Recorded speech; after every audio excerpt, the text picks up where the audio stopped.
If you look at it on the street, you'll think a fire hydrant is about 3 feet in height. But the actual size of the device used to provide water supply to firefighters all over the world is twice as large.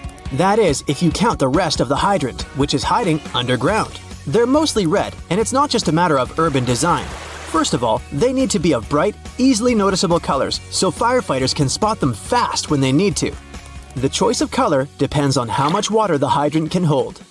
It can sometimes vary depending on the location, but here's the breakdown. A red fire hydrant can splash 500 gallons of water per minute, while an orange one at least 1,000 gallons.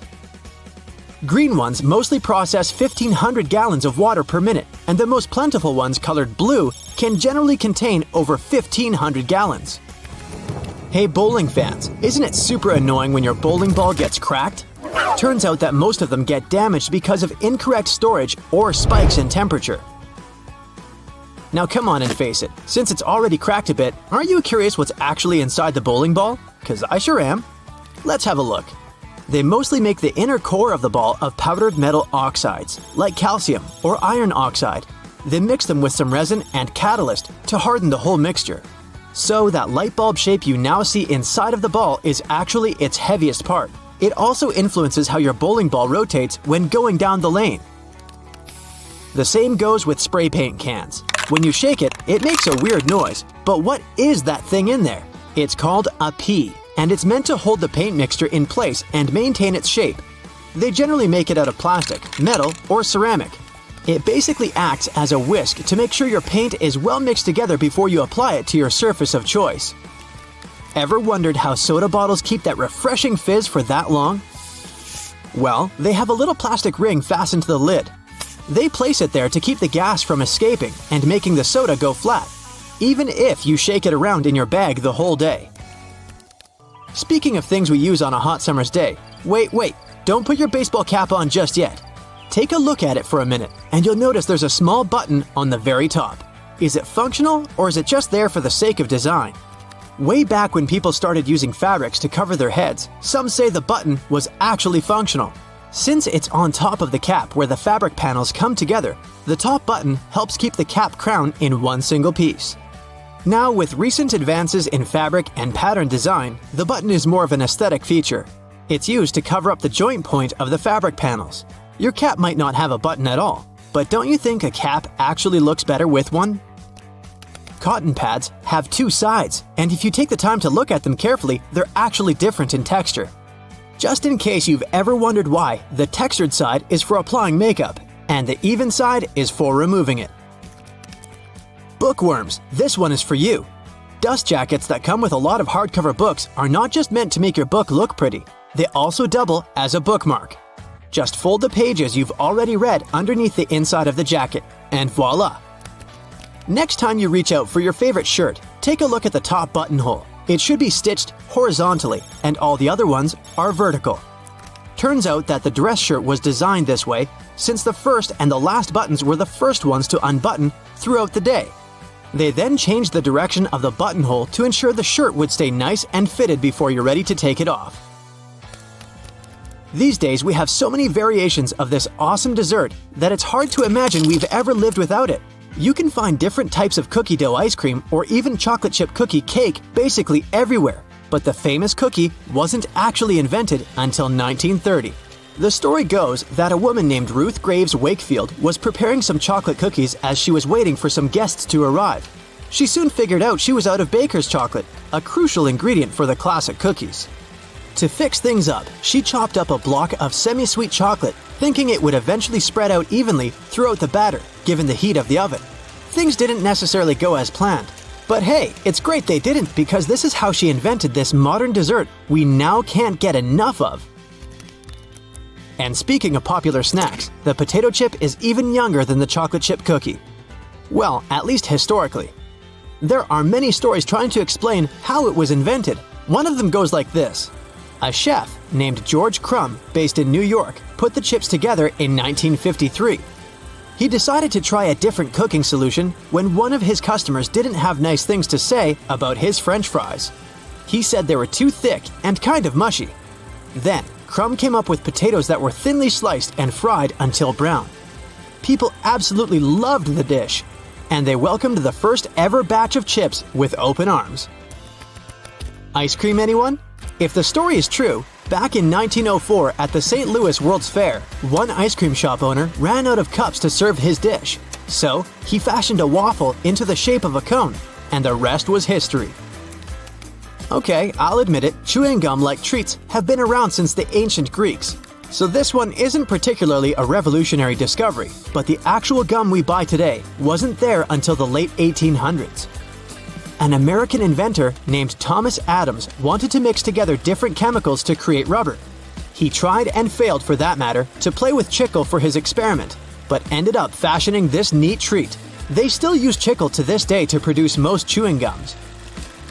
Back in the 1800s, there lived a man named Jean-Baptiste Joly, who worked in the fabric industry as a textile maker. How he came up with this next invention that we use a lot these days has less to do with him and more to do with his maid.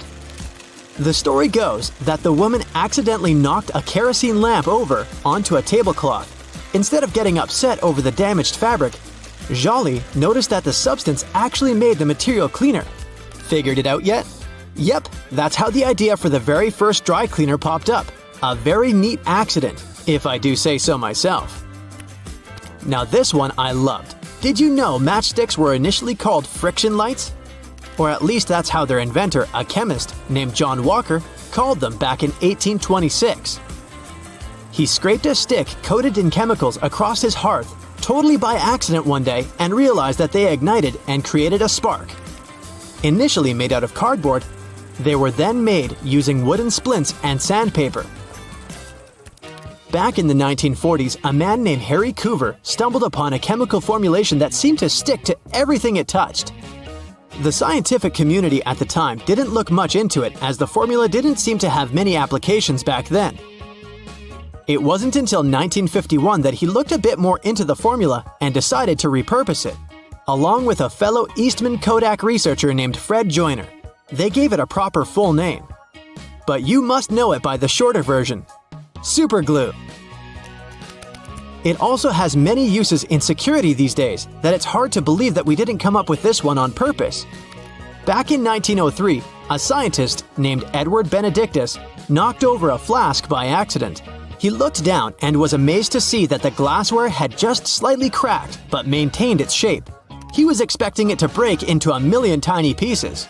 Curious about this hidden feature, he looked into it and figured out what was keeping the glass together was a substance coating the inside of the glass.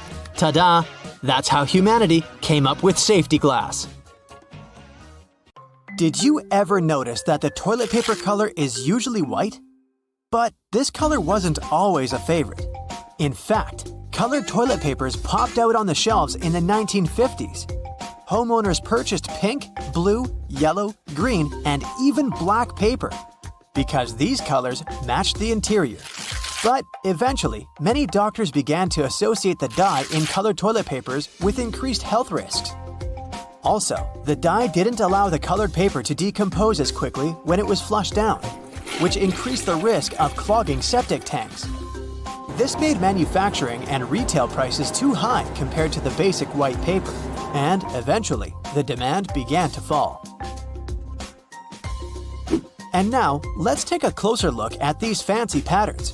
Most people probably don't care about the decorations when it comes to their toilet paper.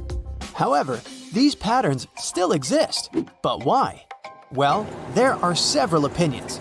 Some say it's just a marketing tool. Manufacturers use pretty decor to make their products look more aesthetically pleasing, and to make customers associate their brand with elegance and a luxurious lifestyle. Another explanation is more practical. These patterns fluff up the paper, which makes it more absorbent. Speaking of fluffiness, have you ever wondered why they have such rough toilet paper in public toilets? The most obvious answer is that high-quality toilet paper is more expensive.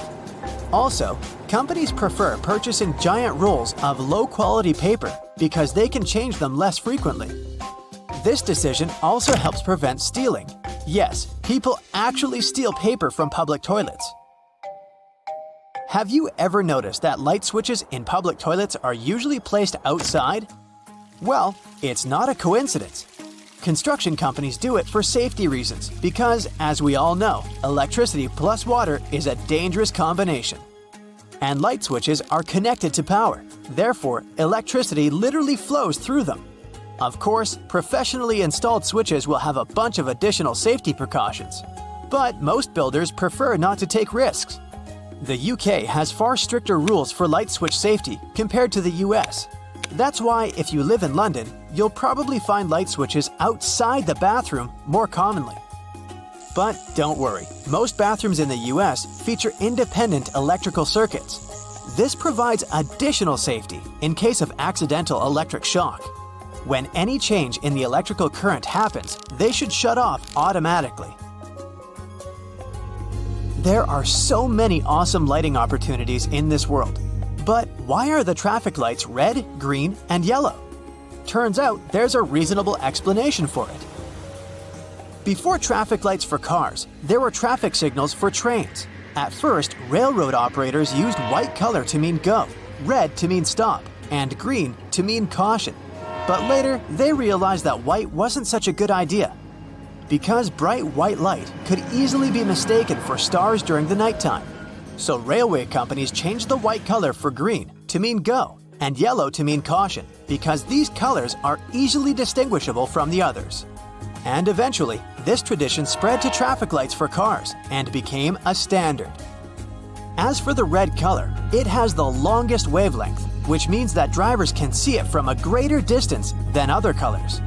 And the color yellow was chosen as a caution sign, because it has a slightly shorter wavelength than red, but still longer than green. What's the dustiest room in your house? Usually, the answer is a bedroom. But why? Bedrooms tend to generate dust from skin cells, dust mites, and fibers from fabrics in your bed sheets, carpets, and curtains. If you have a pet, its fur and skin cells add a significant amount of dirt to this dusty party. Luckily, there are simple ways to make your bedroom less dusty. This includes making your bed every day and cleaning the area regularly with both a vacuum cleaner and water. You can try to get rid of carpets and unnecessary furniture and decor items that tend to collect dust. Also, pay attention to the quality when you buy curtains or bed sheets. The looser the fabric, the more dirt it collects. And finally, you can ban your pet from entering the bedroom. But let's be honest, you would never do that. Modern air purifiers, air conditioners, and ceiling fans can help make your sleeping area cozier, but make sure to clean them regularly. Otherwise, if your filter is dirty or clogged up with fur or any other pollutants, it won't collect new dust properly. And the dust would end up on your bedroom surfaces. Speaking of dust, did you know that you can clean the edge of a broom with a dustpan? This zigzag over here is not only for aesthetic purposes, you can use it as a comb for the bristles.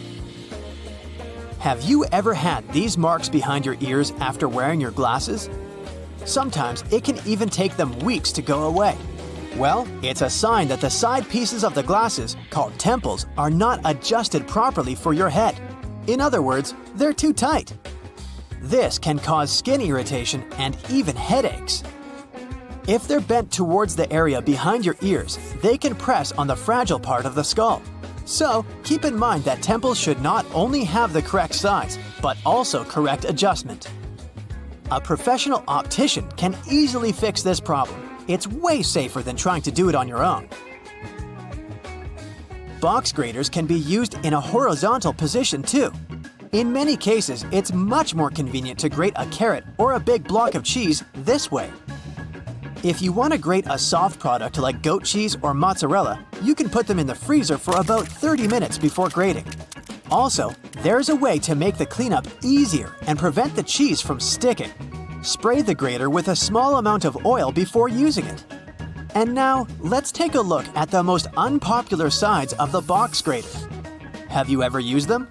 This side is actually designed for slicing.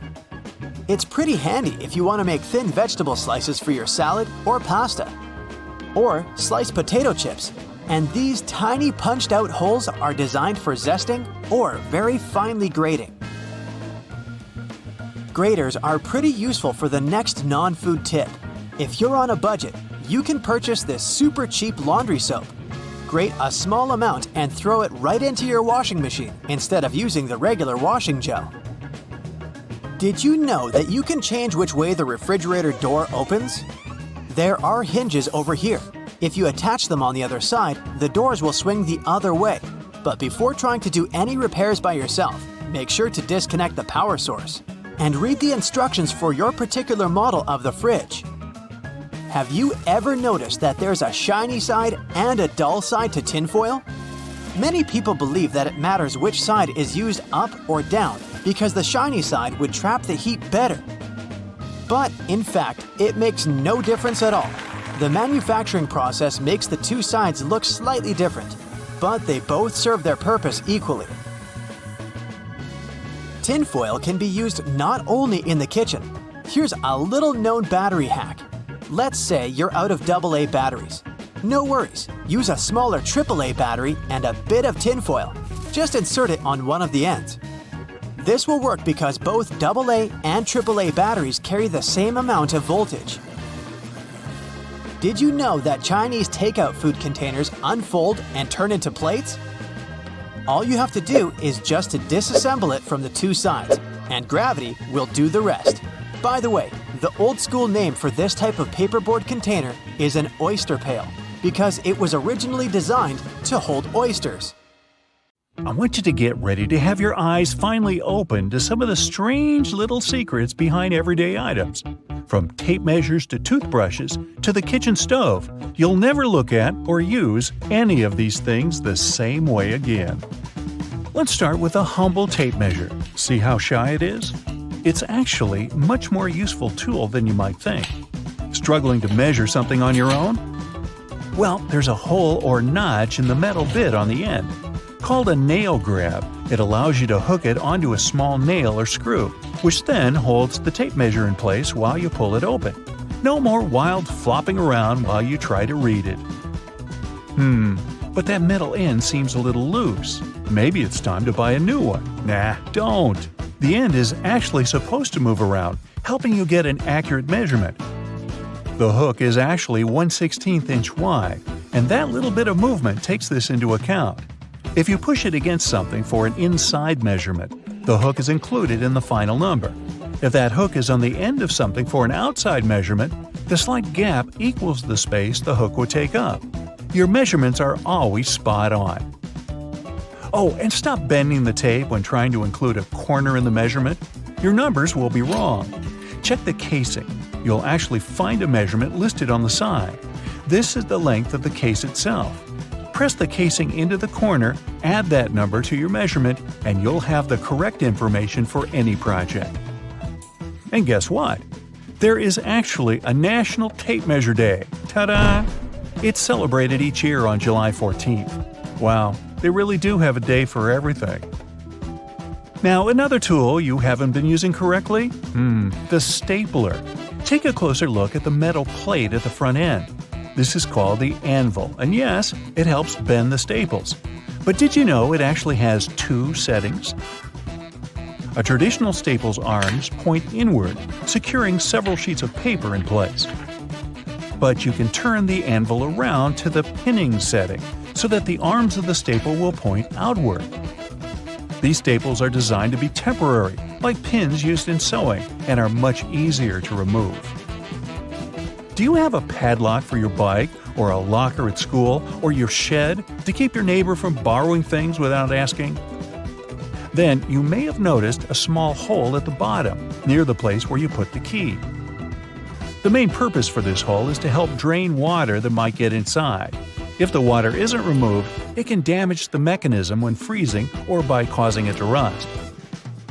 If you do find your lock is stuck, though, it can be very frustrating. Don't panic. Add a bit of oil through this hole to help lubricate the mechanism inside, and it should soon start working again. Let's see what interesting things we can find in your closet. Nah, I'm not snooping. Well, maybe a little. Ooh, your coat is a good place to start. Some have a weird little half belt at the back. It doesn't wrap around to help keep the coat closed, so why is it there? Called a martingale. Today, it's little more than a style choice by designers. but it once served a very useful purpose. Some men's coats were made with additional material. The belt held that extra fabric in place. When the belt was undone, the jacket would open up wider and become a useful blanket. Very handy for when people were traveling and didn't have room to carry extra sleeping gear. Often, when you buy a new jacket or a fancy piece of clothing, it will come with a little bag that includes a few extra buttons and a little square of the fabric the garment was made with.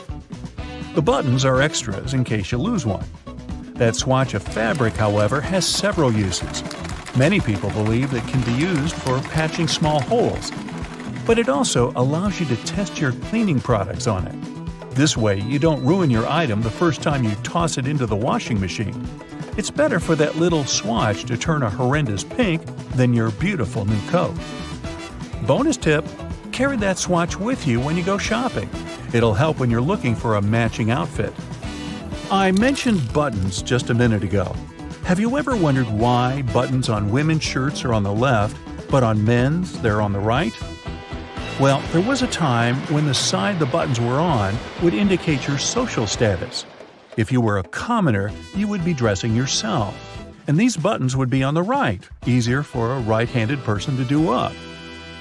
If you were wealthy and male, you would still probably be dressing on your own. But if you were a wealthy woman, you often had a chambermaid helping you put on clothing. Especially during times like the Renaissance and the Victorian era, where women's clothing would be quite elaborate, with everything from petticoats to corsets and bustles to consider. The buttons were on the left so the maid could use her right hand to secure them more easily. In time, it simply became part of mass-produced fashion, the reason long forgotten. And what about those boots and shoes? There is a loop on the back of some, but it's not there so that you can just hang them up. When you're putting your boots on, pull on the loop. It'll help your foot slip right in. Now those boots are really made for walking. Another thing you may not know is why there's a pom-pom on your beanie or toque. They were used by French sailors as extra padding, so they wouldn't hit their heads during rough weather on the naturally low ceilings when below deck. Of course, the pom-pom itself goes way back in time. There are even depictions of Vikings wearing them on their headgear. Using a form of knitting or crochet, they would add the pom-pom as a way to cover the exposed seams on the top of the hat. Okay, what can we find in the washroom? First, let's look at your trusty toothbrush. It's likely to have blue bristles on it. As you brush your teeth, hopefully twice a day, the color will begin to fade. When the blue is almost gone, it's time for a new brush. Oh, and you should be brushing your tongue to remove bacteria and food particles. In fact, if your toothbrush has ridges along the top of the head, this is a built-in tongue scraper. And then there are those annoying tubes of medicated cream. What, you got a rash? Not my business. Have you ever struggled to remove that silver metallic seal beneath the lid? That tube was designed to make this easy. Look more closely at the top of that cap. It has a spike right in the middle. Use this to pierce through the protective foil. Just unscrew the cap, flip it over, and push it down. Okay, let's head into the kitchen for a few more surprises. First, the oven. It has a stovetop for cooking soup and stir-fry, an actual oven part for making those amazing cupcakes, and the bottom drawer to store cookie sheets and pie plates, right? Not so fast. That bottom drawer might be more useful than you think. Many electric stoves are designed to use this as a warming drawer. You can keep food warm while waiting for other parts of your meal to finish cooking. That means no more apologizing for those cold mashed potatoes. Hey, I never apologize. If you have a gas range, though, you may actually have a broiler down there. Just check the drawer for a built-in rack that holds a broiler pan. And did you know you can also use it for grilling steak or burgers on a cold, rainy day? Ooh, barbecue flavor without braving the outdoors. Now, you might have a few pots and pans with a hole at the end of the handle. One reason? Many people actually hang their pots on hooks to keep them out of the way when not being used. The other use? These holes can hold the utensil you're cooking with. If you're mixing pasta sauce with a wooden spoon, place the spoon into the handle. It is still handy, and any sauce on the spoon will drip back into the pot and not on the stove. And here's a time saver. Don't peel your garlic before putting it through the garlic press. The press is designed to push out the clove and keep the skin inside. This tip alone is a game changer. Wow, who knew a short video could dramatically change your life? Hey, it's a whole new me! Now, how many functioning razor blades have you thrown out because they got oxidated and rusty? Ew. And how much usable toilet paper have you wasted because you didn't know any better? Luckily, that can change if you follow some simple tips. Now, let's say you've just arrived back from the grocery store. The bags are full of fresh produce and refrigerated items. If you're a Type A person, you probably look at your empty fridge and start throwing your groceries inside without any type of organizational system. Now, if you were a Type B, maybe you stop for a moment to assess the situation and try to figure out the best way to distribute your food. No matter which scenario you fit into, I bet you've been storing some essential day-to-day items in a very wrong way. Take eggs. We're used to them coming beautifully placed in their little carton packages, ready to be picked one by one and transferred to the egg compartment located on the fridge's door. But have you ever stopped to wonder whether that is really the best place to store your eggs after all? Turns out it's not the ideal place for them. The refrigerator door is one of the warmest parts of a fridge, as it is being constantly opened and closed, compromising the egg's overall quality. According to food safety experts, there is such a thing as the correct order to store food inside the fridge. Refrigeration plays a large role in keeping your food safe. The first rule of keeping food fresh is to always check the temperature in the places where you store it. The temperature inside kitchen cabinets should be between 50 degrees Fahrenheit and 70 degrees. And when it comes to the fridge, it must be around 37 degrees Fahrenheit, while the freezer should mark nothing over 0 degrees Fahrenheit. Store your refrigerated foods by cooking temperature, from the lowest temperature on the upper shelves to the highest cooking temperature on the bottom shelves. Keep ready-to-eat foods that need little to no cooking at all on the first fridge shelf. Then organize the rest of your shelves by cooking temperature. In this scenario, eggs would go on the third or fourth shelf, as they cook between 145 and 155 degrees Fahrenheit. Now bread. If you're a carb eater, you've certainly lost multiple packages of bread before. They are notoriously known for their super-fast expiring dates and the colonies of mold that appear from what seems to be thin air and force us to throw away otherwise good slices of bread. Well, here's some good news. There is a way to keep your loaf of bread fresh for weeks and even months. And contrary to eggs and milk, the fridge is not the way to go for that to happen. Instead, separate the slices of bread and place them in a plastic bag. Now, close the bag, removing all air from inside it. Be sure to leave the bag as free from air as possible. That is what will generate its safe storage. Now, place the airtight bags of plastic into a freezer, and voila! Your bread can last up to 3 months that way. How about pickles and other condiment food jars? In order to make them last longer, store them upside down, as that will prevent mold growth. And yes, you can keep these ones on your fridge's door. There's no problem with that. Before we leave the kitchen, try this out. Whenever you buy a new nonstick saucepan, season it before actually cooking anything on it. First, you'll need oil. Rub on the edges of your pan and place it inside the stove for about 60 seconds. Let it absorb the heat, then remove the pan from the stove and let it cool down.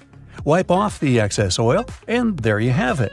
This way, the oil will fill in any small gaps or little pores in the pan, smoothing down the surface until it's all even. You can now expose the pan to high temperatures and it won't get damaged. Now, let's move on to bathroom items. Toilet paper is easily one of the most wasted household items. Even if we notice it, we don't really do much to change the way we go about it. Apart from the classic over-under discussion of how we should place toilet paper, there is a less-known must-do habit that we often ignore.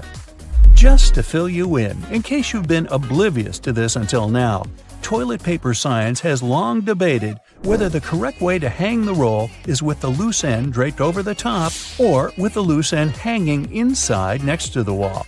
And as much as I bet many here already know the answer, can I have a drum roll, please? Well, you got that right if you guessed with the loose end draped over the top. It is so for the simple reason that over provides easier access to the loose hanging end of the paper and minimizes the risk of knuckle-on-wall germ gathering. Ooh. But now, toilet paper ingenuity doesn't end here. Did you know that to reduce toilet paper waste, you should squish your rolls before placing them on the bathroom hanger? By squishing, I mean laying them down horizontally and pressing them down with your hand until their aspheric center has turned into an oval, almost flattened shape. Yes, you should aim at flattening your toilet paper. And no, I haven't lost my mind. That happened long ago. The purpose of this practice is to make it harder for toilet paper to rotate. When you hang it in its usual, more circular form, it rotates too easily. This way, it lets us, the toilet paper users, effortlessly enjoy it in an unlimited fashion. Depending on the force we use to pull the paper, we will end up with twice or 3 times the amount of paper we needed in the first place. And sure, we could just roll the excess back. But I bet most of us here don't do that and end up just wasting huge chunks of paper. You get the idea, right? Oval-shaped paper equals more controlled rotation and thus less waste of toilet paper. So there. Then we have razor blades. If you're the person who never stops buying razor blades because the last one you bought 5 days ago is already rusty from your bathroom's humidity, maybe you'll want to listen to this one. It's not true that razor blades have such a short life expectancy. They can and should last longer in our bathroom cupboards. We just need to know how to handle them. Now, you don't have to be an expert to know that a warm and moist environment doesn't go well with razor blade steel. So, for starters, you should always dry them after using them, especially if your last usage was in the shower. Then, keep them in a cool and dry spot, maybe even out of the bathroom. They will surely last longer this way. Using a rusty blade can be especially bad for your skin, contributing to bacterial or fungal infection. So that's a big no-no for leaving the blade face down in a puddle of shower water. Do keep that in mind.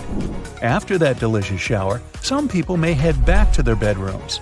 If it's near bedtime, they might even decide to light that aesthetically pleasant nightside candle and enjoy the most out of its pleasing white musk and warm vanilla aroma. But if your candle has been burning too quickly, try these tricks out and see if it'll last longer. You can trim your candle's wick multiple times and keep it as far away from water and moist as possible. It will guarantee that your candle's wax stays firm and steady and thus continues to burn slower for a longer period of time. A little extra tip regarding candles: never throw away their jars once you finally burnt them out. Suppose you made it to the end of your candle. Congrats! Boil some water, wash the recipient with detergent and warm water, clean the remaining wax out of it, and reuse the jar. You can plant a succulent, store art supply, or use it for anything your heart desires. And there you have it. Little changes in habits can go a long way in your daily life.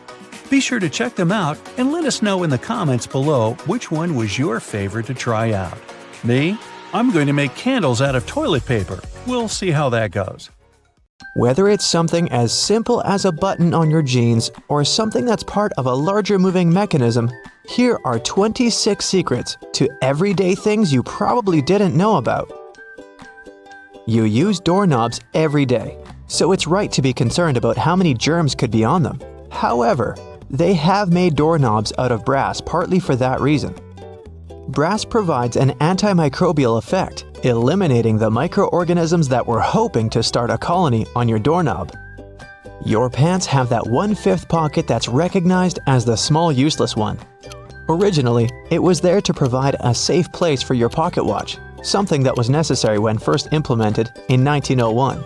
It then continued to remain for traditional purposes. However, it's still a great place to put your Tic Tacs. You've probably mistaken those little rivets on your jeans as some form of fashion statement. Similar to the small pocket, In fact, they're incredibly important. They are there to provide extra support for areas that withstand the most strenuous parts of your clothing, preventing them from embarrassingly falling apart. That little button at the end of your seatbelt seems like it's way out of place. In fact, it's there to ensure your buckle will always remain at the end, so you won't have to awkwardly fiddle with your seatbelt every time you put it on. You're in a new car or a rental, and the gauge tells you the gas is getting low. You don't know which side the fuel cap is on from the inside. It can cause unnecessary effort at the gas station. However, your fuel gauge has an arrow that reminds you which side to fill your gas tank up from. Some models of cars may also have a gas tank hose instead, with the hose pictured on the side that the cap is on. Hiking and walking through snow requires the best kind of footwear. The shoes which are perfect for this also have an extra eyelet for your lace to loop through. Looping your laces through the extra eyelets will give more support for your ankles and feet and will provide more stability as you walk. But as you walk, blisters are also a concern. The sweat in your shoe creates friction between the feet and the shoe, which then helps create the blisters. Antiperspirant that you use for your armpits will help keep the feet from sweating.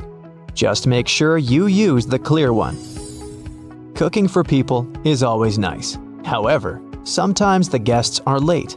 Yep, we're all guilty of that sometimes, right? The extra drawer under your oven, where you've been keeping all of your spare pots and pans, was actually made to keep your food warm. Great for those who are late to the meal. Ever wondered how long that padlock could possibly last when it's outside, in the rainy weather, keeping your bike safe? It has a little hole at the bottom of it. It's there to drain water to avoid corrosion on the inside. It also serves to provide oil, further prolonging its use. That hole in the elevator door isn't there to check who's inside so you can avoid sharing a ride with specific people. It's a keyhole in case it breaks down. Ketchup, sauce bottles, and all other condiments we love all have a stage when it's difficult to get the insides out. You try hitting it, shaking it, and poking things inside to encourage the tasty condiments to come out. Luckily, there is an easier way to do it. The label at the top suggests where to tap the bottle. The sauce will come out easier and smoother, allowing gravity to take the place of frustration.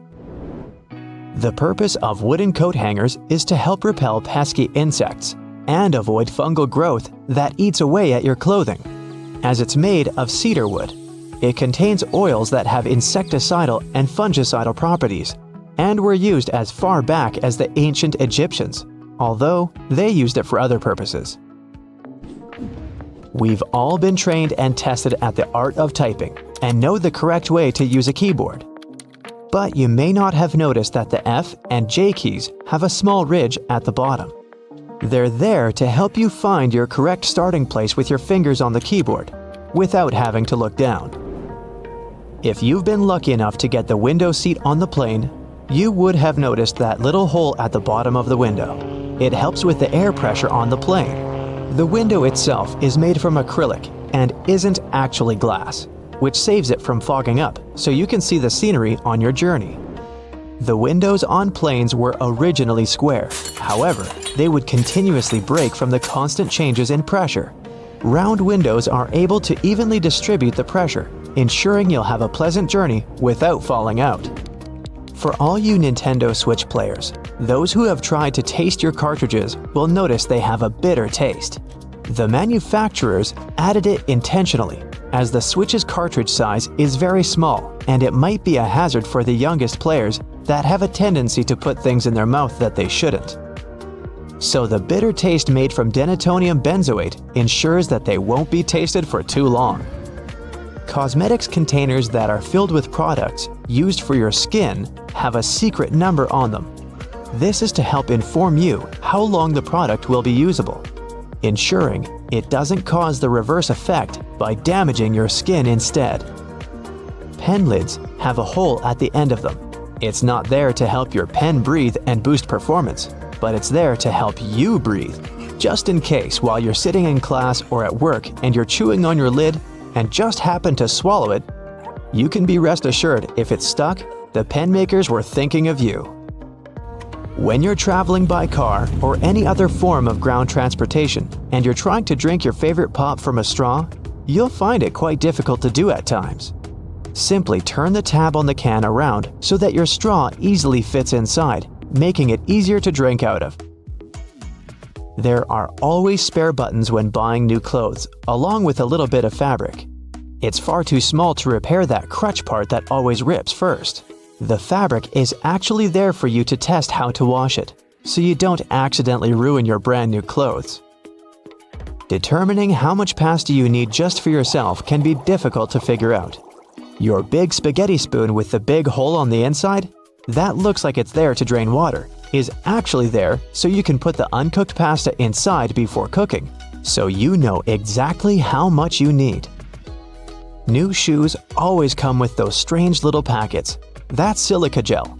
The gels are there to reduce the moisture in the air to avoid any fungal growth while the shoes were waiting to be purchased. There's a lot of chemistry involved to get you that silica, and it's very effective, capable of absorbing 50% of the humidity. So make sure you don't throw it away. Next time you need to dry out your electrical devices, it's a lot easier than using rice. It's difficult enough to see at night whilst driving, but it's even worse when the driver behind you shines their high beams. Your rearview mirror has a tab at the bottom. When you press it, it changes the angle. One is for day driving, the other, well, for nighttime. It'll help in case that one person driving behind you has forgotten to turn off their high beams. Although your screwdriver is ergonomically made for your hand, sometimes you have that one screw that's too hard to loosen up. The handle is also shaped so you can easily fit inside of a ring spanner or wrench, allowing you to apply more force, ensuring that you can remove that troublesome screw. The skirt part on an escalator seems like a good spot to get your foot stuck, but in reality, those long brushes poking out aren't there to give you an extra shine on your shoes, but for safety precautions, to minimize the risk of trapping objects between the steps and the side of the escalator. The cylinder on the end of a cable is sitting there, useless as it might seem. In fact, this is a ferrite bead that assists with many electrical wires to reduce electromagnetic interference. Electrical wires act like unintentional antennas, broadcasting the EMI. There's a reason why the spinning wheel inside their microwave is circular. A circular object will evenly distribute the heat as opposed to a rectangular and square one. When you place containers of these shapes inside, the energy is focused on the corners, rather than spread evenly like in a round container. The temperature gauge on a toaster is commonly used to determine how crisp you like your toast, but the other, more specific use for the gauge was for the different types of bread. White and sweet types of bread heat up much faster as opposed to heavier brown and rye ones. The older bread is, the more time it will need in a toaster to ensure the golden brown result you're looking for. Most ovens give you the option of leaving the door ajar when broiling a dish inside. You probably think the goal here is to help cool down the oven after use. In reality, its purpose is to focus on cooking the top of the dish and to ensure a crusty layer. Controlling the buildup of heat and steam by releasing it through the slightly ajar door gives you the desired result without cooking the entire dish to a crispy end. You probably have noticed that your dishwasher has specific areas for different types of cutleries and dishware. But all the dishware pieces should be facing towards the center and not all in one direction. What types of foods were on the plates will also determine where they should be located in the racks. As the middle of the machine gets the strongest spray, carb-based stains from tomatoes and potatoes should be placed there. The detergent is more focused on the outside during the clean, creating a waterfall-like cleanse. That's why protein-based stains, like from eggs for example, should be stacked there. Ceiling fans push cool air down on a hot day, circulating the room. But they can serve you during the winter just as effectively if you flick that switch on the side or use the pulley. So if you want to save some money on heating and try to quickly warm up your room on a cold day, turn the fan on. It will push the air up and spread the warm air around, more effectively warming the room up. Do you still use sticky notes instead of those fancy new apps on all possible gadgets? Welcome to the club. Regardless of what you use them for, they can annoyingly curl up. If you've had this issue, it's because you've peeled them from the bottom upwards. Doing it this way causes the curling. Peeling them from the side will ensure they remain flat, ready to remind you of your daily tasks.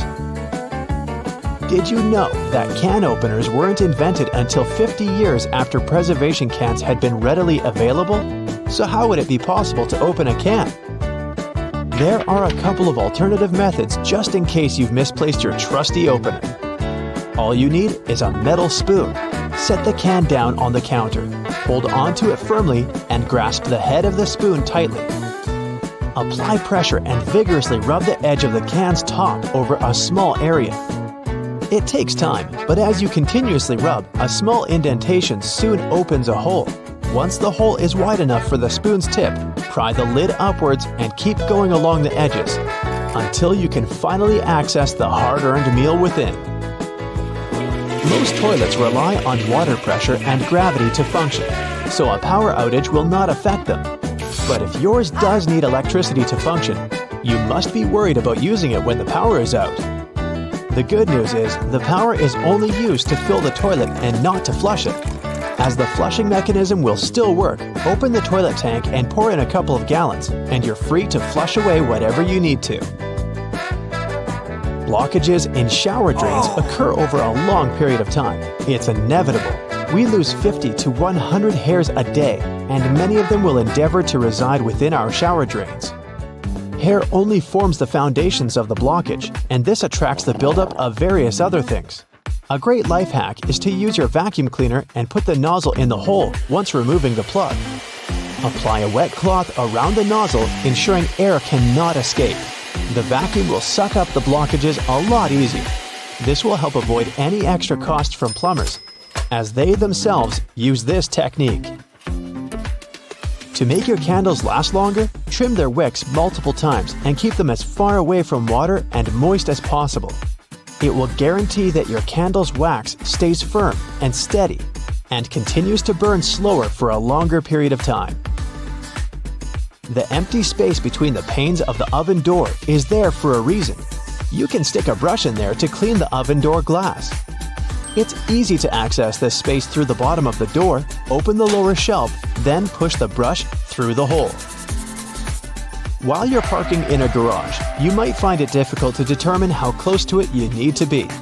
Not all cars have sensors ensuring you keep the right distance before the bumper makes an indentation on the wall. Applying a rope with a tennis ball from the ceiling at the right distance will help you learn the best distance to park from the wall. We've all been told to loosen a lock with WD-40 or lubricant. Yes, we all know we should have these around the house. But in case you don't, a great alternative is drawing with a gray lead pencil along the edges of the key and then putting it into the lock. Continue doing this until the keyhole has been adequately lubricated and the key functions smoothly. Pliers are prone to damage when you use them to adjust faucets and shower heads, and are also difficult to grip. Take a couple of pieces from the end of an old garden hose and attach them to the jaws of the pliers. You'll find a huge improvement with grip and will avoid wear and tear. You can find a good use for discarded rubber for different things around the house. When fed up with tightening or loosening with a screwdriver, try using a simple rubber band. Place part of it into the screw grip and the screwdriver will have far greater traction. Moving cement blocks isn't safe for your lower back. Even with a wheelbarrow, it can be a risky process to place the cement onto the ground without causing damage. 3 simple cylinder pipes can make a world of difference, regardless of the size of the block. Try lifting the edge onto the first pipe with a pry bar, then pushing and maneuvering as you gradually direct the 3 pipes towards the desired location. Just make sure you're not doing this on a slope. That first strike on a nail can be a great success or will result in a throbbing thumb. A bobby pin is perfectly shaped to hold a nail in place, allowing for your hand to be clear out of harm's way and for you to strike the nail without fear. use a crayon instead of a pen or pencil while working with a wet saw to ensure the markings are not removed. They will also be easier to see under the murky water. Checking the drains on the roof and determining when they need to be cleaned can take a lot of time. Using duct tape, attach a mirror on the end of a long broom and review whether the drains need to be cleaned. To further assist with your balance as you check on the gutters, attach a pair of old trainers to the end of the ladder. The spread of the shoe and its grip will ensure a further level of safety. Liquid caulk normally comes in huge tubes, so you can never use it all at once. The hardened tips of liquid caulk create blockages. Grab a used cork and drill through it to make a perfect lid, concealing the liquid caulk. Now it's ready to be used again with no blockages. It's finally the weekend, and you decide to go out for dinner. You opt for Chinese food because, duh, it's so delicious. You're seated at a lovely window table and handed the menu and a pair of chopsticks. Now you're faced with two options. After taking them out of their little paper envelope, what is it that you do? Option A, do you split them straight down the middle after some struggle? Option B, do you break them from the tip where they're glued together, like the internet has taught you? Well, according to mainstream online knowledge, option B will leave you with half-broken chopsticks. As it happened some time ago, a myth regarding the correct way to use chopsticks appeared on the internet. It claimed that the little marks on the tips of your chopsticks were there to help you to separate the top part. After that, you could turn this piece into a pillow to rest your chopsticks on during the meal. Well, as it turns out, having something to put your chopsticks on is very important. But breaking the top end of a wooden chopstick is not how it's supposed to go. So, once again, you arrive at the restaurant, make your order, and your waiter hands you a pair of wooden chopsticks. This time, you follow option A, breaking the chopsticks in two. And if you really want something to put your chopsticks on, just ask the waiter. They most likely have what you need.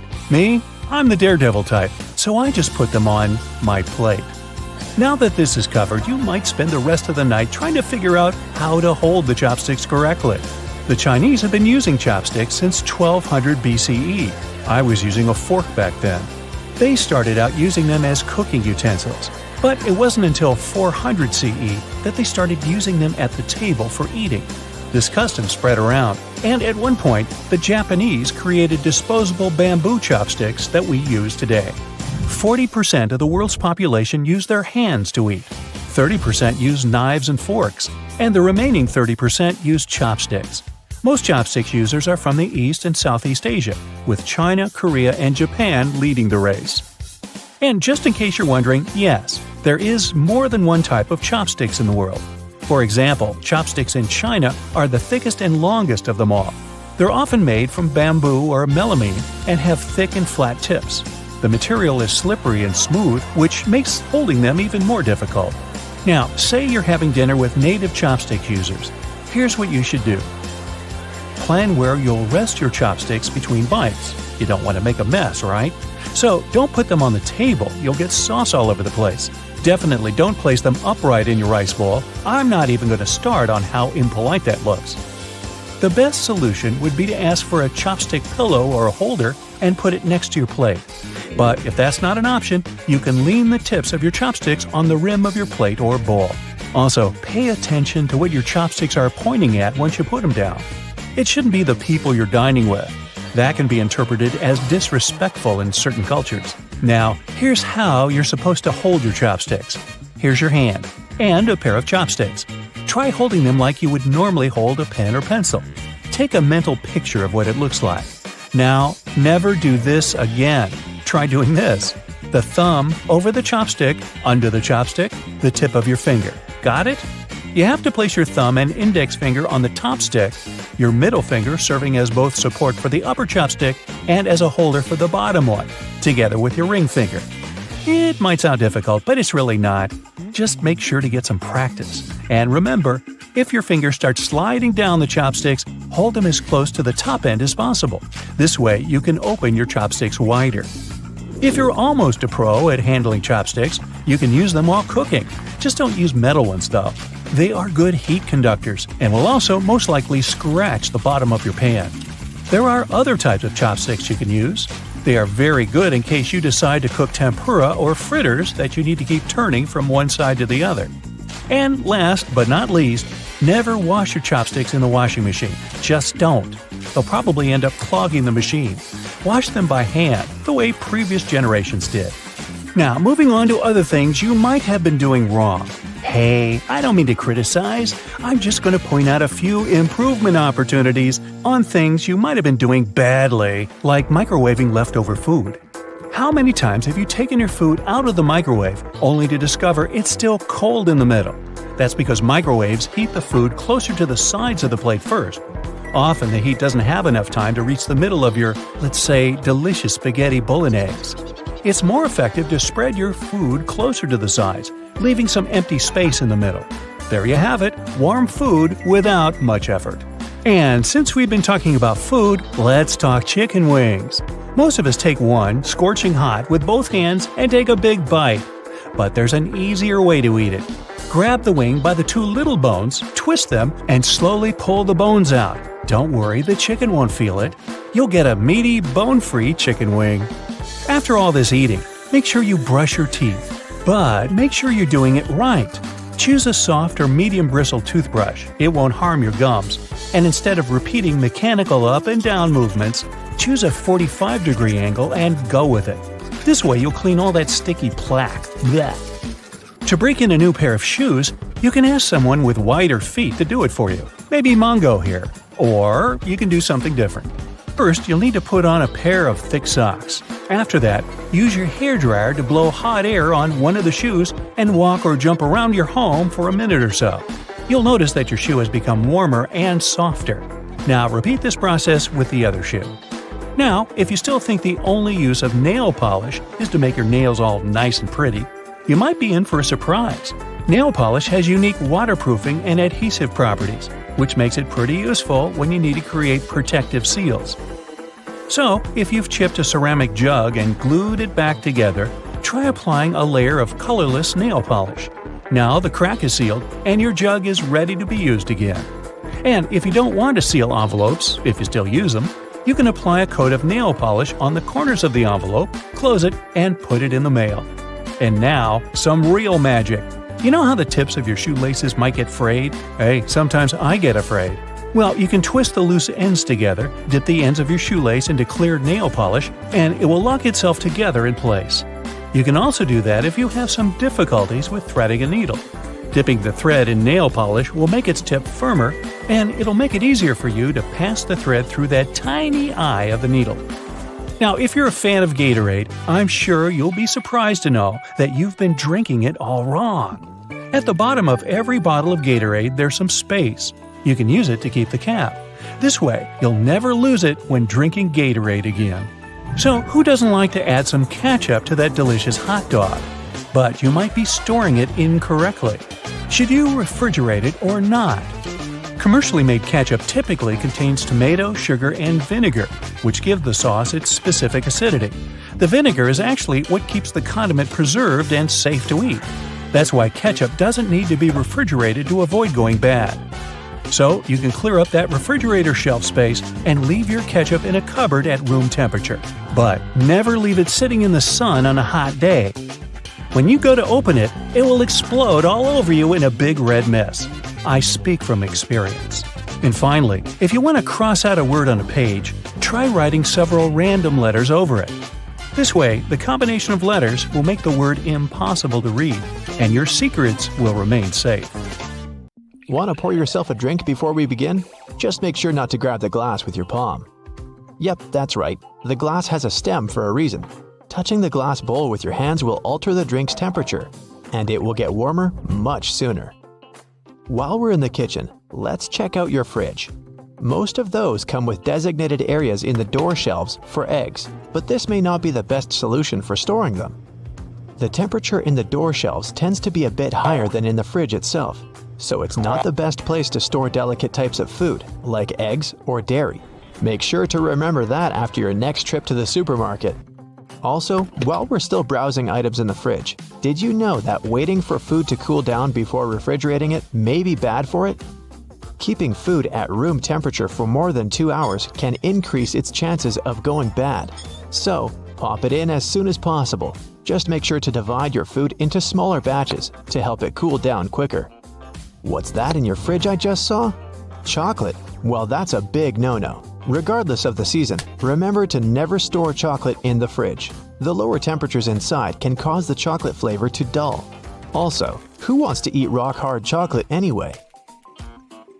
When it comes to breakfast, next time you boil an egg, try putting a teaspoon of baking soda into the water when boiling. The eggshells will peel off way easier. Another tip is to crack the egg on one end and run it under the tap. The water stream will help peel off the shell faster and with way less of a mess. Fan of smoothies? Bet you didn't know there's actually a correct way to load up your blender. Start with the liquids, then pile up the solids as you go. The motion created by the movement of the liquids will ensure a smooth, clump-free, delicious breakfast or snack. After that, you can clean it by simply adding some dishwashing soap and some water and letting it blend away. No need to add it to the dishwasher anymore, since the full cycle of the dishwasher can damage the metal plates on the blender. If you're ever in the mood for a peanut butter sandwich, but the peanut butter is all split with the oils on top, remember, there's a correct way to store it. Placing the peanut butter jar upside down in your cupboard will ensure the oils are spread out evenly. Love a good steak but never get a perfect consistency? You're probably digging in too soon. You have to let the meat rest after cooking for at least 10 minutes before you start cutting it. Using the right knife will also give you better results. A sharp knife will ensure you don't lose any of those lovely meat juices. It's pasta night. Ever wondered why there's a hole in the middle of the spaghetti spoon? Turns out you can use that hole to check how much pasta to cook per person. Now you know exactly how much of it to boil for that special marinara sauce of yours. When using non-stick pans, never use metal utensils. Go for wooden or plastic ones instead. The metal will be way too rough on the surface of your pans and can actually damage the non-adherent surface. Are you a leftovers for dinner type of person? Aren't we all? Quick tip for reheating your dinner in the microwave. Try spreading the food around the edges of the plate. Microwaves are indeed designed to heat food as evenly as possible, but not if the food is piled up. Ever try to take out a single Tic Tac from the tiny container? Just turn the box on its side. There's a cleverly designed slot on the plastic top precisely for that. No more shaking the Tic Tac box like a maniac. If you're up for some music but don't have a speaker around, don't worry. Placing your phone in a cup or bowl will amplify the sound and make your experience so much better. In a hurry, and your phone is running out of battery, there's a simple way to reduce the charging time. Simply set the phone to airplane mode. You'll see, it'll charge up to 100% in no time. We all keep our phones in all sorts of places, our pockets, bags, under our pillows. Hence, a lot of fuzz or lint can get stuck in the charging port. For safety reasons, turn the phone off before cleaning it. You can use specifically designed tools for cleaning the charging ports, speakers, or microphone. Just be sure to be gentle. Nice desk you got there. Did you know that those little legs on the back of the keyboard are actually there to help you see the keys better? However, if you can type without having to look at the keyboard, don't use them to lift the keyboard up. This position can damage your wrists when using for a long period of time. If you like to keep your things organized and prefer to use sticky notes, just make sure to remove them from the notes cube from side to side to prevent curling. We all feel a little overwhelmed when it comes to storage, especially linens. One easy way to make sure you'll never get mixed sheets is to store each set in the matching pillowcase. Not only will you get easy access to each set, but it's way nicer to look at on the shelves. When it comes to storing clothing, people use wooden hangers for more than just aesthetic reasons. They may be bigger and heavier than plastic ones, but they also help repel moths. Keep that in mind, more so when storing winter clothes. Were you ever curious about that one extra loophole in your running shoes? That one just next to your ankles? Well, turns out it's there for a reason. The tighter the laces on your shoes, the less likely you are to get blisters. Always fit your shoes correctly and use that extra loop in the shoes if needed before you go for a run. Your dress shirts have a tiny secret too. On the inside of the shirt, right between the shoulders, there's a tiny loop that you can use to hang the garment whenever you don't have a hanger lying around. Nothing can ruin a good vacation more than unorganized baggage. To make sure you never have to stuff your luggage with a huge pile of random clothes, instead of folding, try rolling your stuff and placing it neatly in the baggage. This way, you save a lot of space. You have easy access to everything you need, and your clothes will be less wrinkled. Not to be intrusive, but there's a bunch of things I'd like to show you in the bathroom as well. Wash your hands for at least 20 seconds each time to get rid of all the germs. To save the effort, open and close the tap with your wrist if possible. There you go. Squeaky clean hands for a longer period of time. Always brush your hair from the bottom if you want to get rid of any knots. Brushing your hair from the top will only cause more damage. When it's time to wash your hair, be sure to concentrate the shampoo on the scalp. Be careful though, never to apply the shampoo directly to your head. Lather it a bit with some water between your hands before you start massaging it in. You can skip shampooing the lengths of your hair unless they're really dirty. The foam that goes down from your scalp is sufficient to clean that portion. Take good care of your loofah as well. Leaving it in a moist, warm shower can increase its chances of gathering all sorts of nasty bacteria. Either throw it in with your laundry once a week, or let it soak in a solution with diluted bleach. We're sure you always moisturize after your shower, but there's a correct way to do that too. Don't add too much cream on your face, and make sure to tap, not rub it in. Your skin will thank you for it. You don't have to be a dentist to know how important flossing is. Next time, try tying your floss in a knot. With the added tension and grip, your teeth will be cleaner in no time. You know, there are all sorts of amazing things you can do with products already lying around the house that were meant for other things. We'll explore some of those, plus everyday items that have other purposes you may not be aware of. I'm also in a silly mood, so hey, let's have some fun. Many pairs of kitchen scissors today have a serrated opening where the handles and blades meet. You can use this as an herb stripper to destem difficult herbs like thyme, rosemary, and chives. Saves you a lot of time trying to pick the leaves off by hand. And if you're short of a vase, you could present roses to your significant other this way. Just be careful when you're pointing the sharp end. The metal tab on soda cans can be flipped around.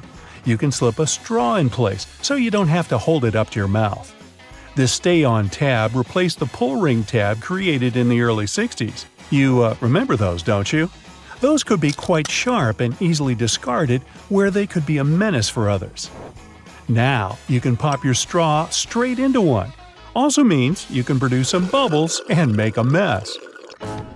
Sometimes when you purchase an article of clothing, you receive a plastic baggie with an extra button and a swash of fabric. While the fabric is clearly used to patch holes, it can also be used to test the effects of various cleaners on certain surfaces. It's handy too to test wash cycles before using them to wash the whole garment. And if you want to clean your nose with it, that suggestion never came from me. You can use a screwdriver for leverage if you're having trouble lifting or moving something. Some also have a hexagonal shape handle that fits inside a wrench or spanner. You can use it to improve torque and, again, for leverage. A little easier on your hands. Some of us aren't that strong. Or maybe that's just me. Rubber bands are great for many things, but if you have a bottle that's hard to open, you can wrap the band around it for a better grip. Escalators have those fluffy black brushes for a similar reason that some have yellow lines on their steps. To try and deter people from getting too close to dangerous places. People don't always take notice, and sometimes clothing can drape close to a point where the step meets the edge or skirt. The brush is a little barrier to help prevent this from happening. They can also catch bits of fluff and prevent other small things from falling down into the gaps. Your average pair of jeans has several features that are both functional and somewhat sentimental. The metal rivets around the pockets help secure the stress points. This ensures they last a bit longer than average, though not all jeans have them. Many still have a tiny pocket directly above the main pocket. This was originally meant to hold a pocket watch. Even though pocket watches are mostly a thing of the past, many people still use this space to store coins, rings, or even a portable USB. Now, this may seem a little obvious, but if you've ever wondered what all the notches are in a car tire, it's for traction on the road. However, there are also a good indicator if your tire is getting too worn down. If those notches aren't so deep anymore and are almost flush with the road, it's time to replace them. If you don't, the next time you try to stop suddenly at a stop sign, you might be surprised to find your car has turned into a giant roller skate. Those takeaway containers most associated with Chinese restaurants are designed to not only carry your food home, but to store them in the fridge. They double as a plate, as you can eat straight out of them and don't have to worry about dirty dishes. Yay! They were actually patented way back in 1894 to transport freshly shucked oysters and were known as oyster pails. They were later adapted to use as leak-proof containers for food. While you're sitting on an airplane and looking out the window, you may have noticed those little holes, or in some instances, a small singular opening near the bottom. This is called a breather hole, and no, it's not for you. It's designed to equalize the difference in air pressure which builds up between the pressurized cabin and the atmosphere outside, especially during high altitudes. It also releases moisture from between the panes to avoid frost from forming on the windows and obstructing that all-important view. Sorry, but it looks like you won't be drawing a smiley face on it anytime soon. This was first introduced way back in 1956 by a company in Japan. Pretty cool, huh? They got their inspiration from snap-off rows on chocolate bars. Just don't get the two mixed up. One doesn't taste good. When it comes to measuring tape, almost every reel has an empty slot in the metallic end. This is called a nail grab, so you can attach it to a nail or screw. A handy trick to do measurements without requiring someone else to hold it in place. Ooh, very nifty. Bobby pins have grooves on one side to hold your hair in place better. Crazy notion, huh? The straight side goes face up, while the grooves go down against your head. They're called bobby pins because of the bobbed hairstyle, which was popular in the 1920s, though the pins were invented in the 19th century. The look is gone, but the pins remain. Please take them out before you wash your hair, as they don't look great stuck to your fingers. If you've been in a car or a bus and noticed the textured black dots baked into the black edges, you've probably worked out that it's not there for its pretty looks. It's called frit, a ceramic paint. Its main purpose is to protect the window from ultraviolet rays. It also creates a rough surface for the adhesive to cling to. Now, if you see a pink lump of adhesive in the corner, please do not touch it. It's actually someone's old bubble gum. If you take a look at the bottom of the lock, chances are you'll see one or two little holes. This is to let water out from the inside that may have been trapped due to rain. This mini draining capability prevents the inner working from rusting over or freezing in place if the weather's very cold.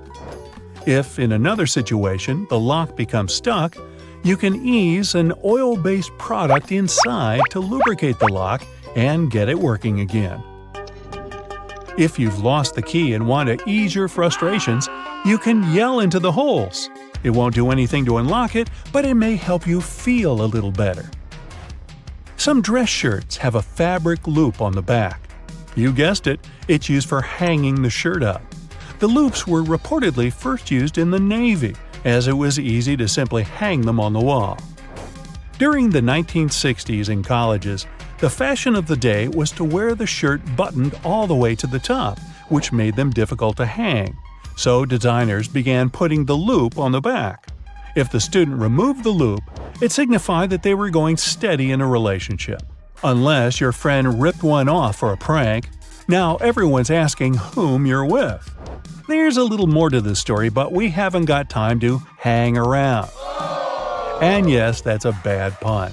On purpose. It's what I do. Ever wondered why coins have those little ridges along the edge? It's a leftover from earlier times when they were worth more. Counterfeiters could easily file the edges off to sell as gold or silver coins to make some profit. The ridges were created so it was much easier to tell which of the coins had been altered. It's not needed today, but the coins still have that altered style. If you ever get really bored, you could try counting how many ridges there are. Actually, that is a very boring idea. Forget that and watch another Brightside video instead. Various types of cheese have holes for a reason. For example, Swiss cheese is made with special bacteria that produce carbon dioxide. As the CO2 is emitted, it blows like bubblegum, leaving tiny craters, also known as cheese eyes. Then the cheese is cooled down, but the holes stay in place. Over 40 billion Oreos are made every single year. It's the world's most popular manufactured cookie. The geometric design stamped onto these cookies has the Nabisco logo, the symbol of European quality, surrounding the word Oreo. William Tournier created the chocolate cookie design we see today back in 1952. If you use reusable bottles, you probably know that sometimes they smell. Even if you only use it for regular water, it still smells. But it's not the water that smells, it's the microorganisms in it. If you drink water from a bottle, the particles of your saliva and sweat stay in there. Those bacteria start to build up in the bottle, causing the smell. So, if you choose reusable bottles, make sure to wash them every day to prevent those bacteria from building up. After washing, let it dry completely before using it again. Not only are the jeans blue, but the police officers' uniforms as well. The first official police officers appeared in the 19th century in London. They were given a blue uniform to contrast with the red and white uniform that military workers had already been wearing. 2 decades afterward, the police force was adopted in the USA, and they followed the patterns. The uniform is still blue nowadays because it proved to be a good color. It's not that visible in dark hours, and police officers can observe things and people staying unnoticed. Also, stains aren't that visible on dark material. And, well, everyone knows that police officers wear blue and they're recognized it. So, why change that? Baby carrots are tiny, and unlike regular carrots, wet, not unlike baby humans. Baby carrots aren't some special sort of carrot.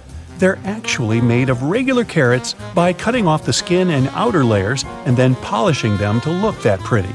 The problem is they can't retain moisture. A regular carrot retains some water inside because of the layers that lock it in.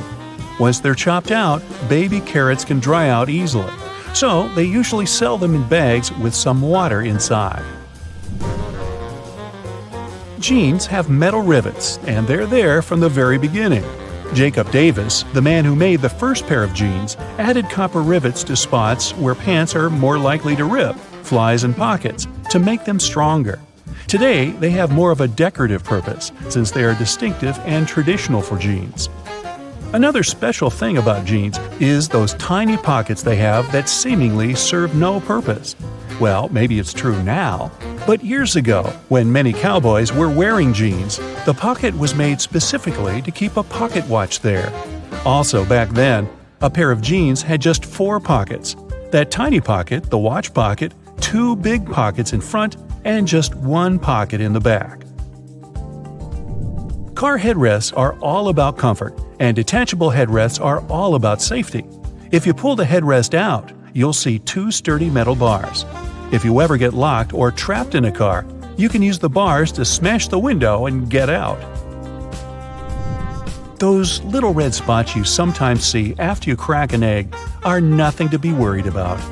Tiny blood spots can be caused by a small rupture in a blood vessel of a hen as it was laying the egg. Eggs with these blood spots are safe to eat, but that spot can be removed if you want. It won't affect the taste of the egg. Oh, that's comforting.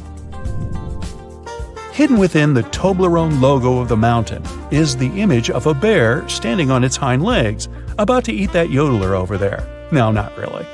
This is because bears are a big part of Bern, one of the biggest cities in Switzerland, where the founder created the triangular chocolate treat. Toblerone is also a play on the founder's family name Tobler and the Italian word Torrone for honey and almond nougat. The space below a cup of noodles is there to protect the noodles during transport. This technique is called a middle suspension. Not only are they protected better in their styrofoam cup, but it also helps those noodles soften more evenly and quickly. Even though you might have noticed that the hole on the barrel of ballpoint pens has no purpose, it does. It's called a venting system, which helps the ink flow more smoothly. This way, an even amount of air pressure is created inside and outside the pen, allowing the ink to flow into the point easily. It's not an accident that soy sauce bottles have two spouts. The sauce is liquid, and it flows out of the bottle pretty quickly once you turn it over. Most Asian food lovers will admit they've spilled it at least once in a lifetime. That's why nowadays, restaurants prefer serving soy sauce in special bottles that have two spouts. This design allows you to control when and how much sauce will come out. Just put your finger on one spout while you pour the sauce through another. If you press your finger tightly to the spout, the sauce will stop flowing, and if you remove your finger, it will flow again. And please do not remove your finger in a restaurant. It will freak everybody out. You've probably noticed that train and bus seats are covered in fabrics with weird patterns. Any idea why? They use these patterns to cover any germs and stains on the seat. Oh boy. The brighter the color and the more patterned it is, the harder it will be for a passenger to notice any stains and get grossed out. Also, the patterns are usually so ugly that no one even wants to look at them for long enough to spot any stains. So yeah, the pattern is there to make you look away, and if you look, to make it less noticeable. No bus will ever have plain white seats, that's a guarantee. The middle tab on soda cans can be flipped around. You can slip a straw in place so you don't have to hold it up your mouth. This Stay On tab replaced the pull ring tab created in the early 60s. You remember those, don't you? Those could be quite sharp and easily discarded where they could be a menace for others. Now you can pop your straw straight into one. Also means you can produce some bubbles and make a mess like a 3-year-old. Sometimes, when you purchase an article of clothing, you receive a plastic baggie with an extra button and a swatch of fabric. While the fabric is clearly used to patch holes, it can also be used to test the effects of various cleaners on certain surfaces. It's handy, too, to test wash cycles before using them to wash the whole garment. Escalators have those fluffy black brushes for a similar reason that some have yellow lines on their steps, to try and deter people from getting too close to dangerous places. People don't always take notice, and sometimes clothing can drape close to the point where the step meets the edge or skirt. The brush is a little barrier to help prevent this from happening. They can also catch bits of fluff and prevent other small things from falling down into the gaps. Those takeaway containers most associated with Chinese restaurants are designed to not only carry your food home, but to store it in the fridge. They double as a plate, as you can eat straight out of them and don't have to worry about dirty dishes. Yay! They were actually patented way back in 1894 to transport freshly shucked oysters and were known as oyster pails. They were later adapted to use as leak-proof containers for food. Ever wondered why coins have those little ridges along the edge? It's a leftover from earlier times when they were worth more. Counterfeiters could easily file the edges off to sell as gold or silver coins to make some profit. The ridges were created so it was much easier to tell which of the coins had been altered.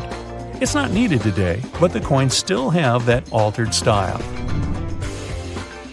All crackers and some cookies have holes to make sure the final product has the right texture. These teeny tiny holes allow steam to escape, so your crackers and cookies won't snap.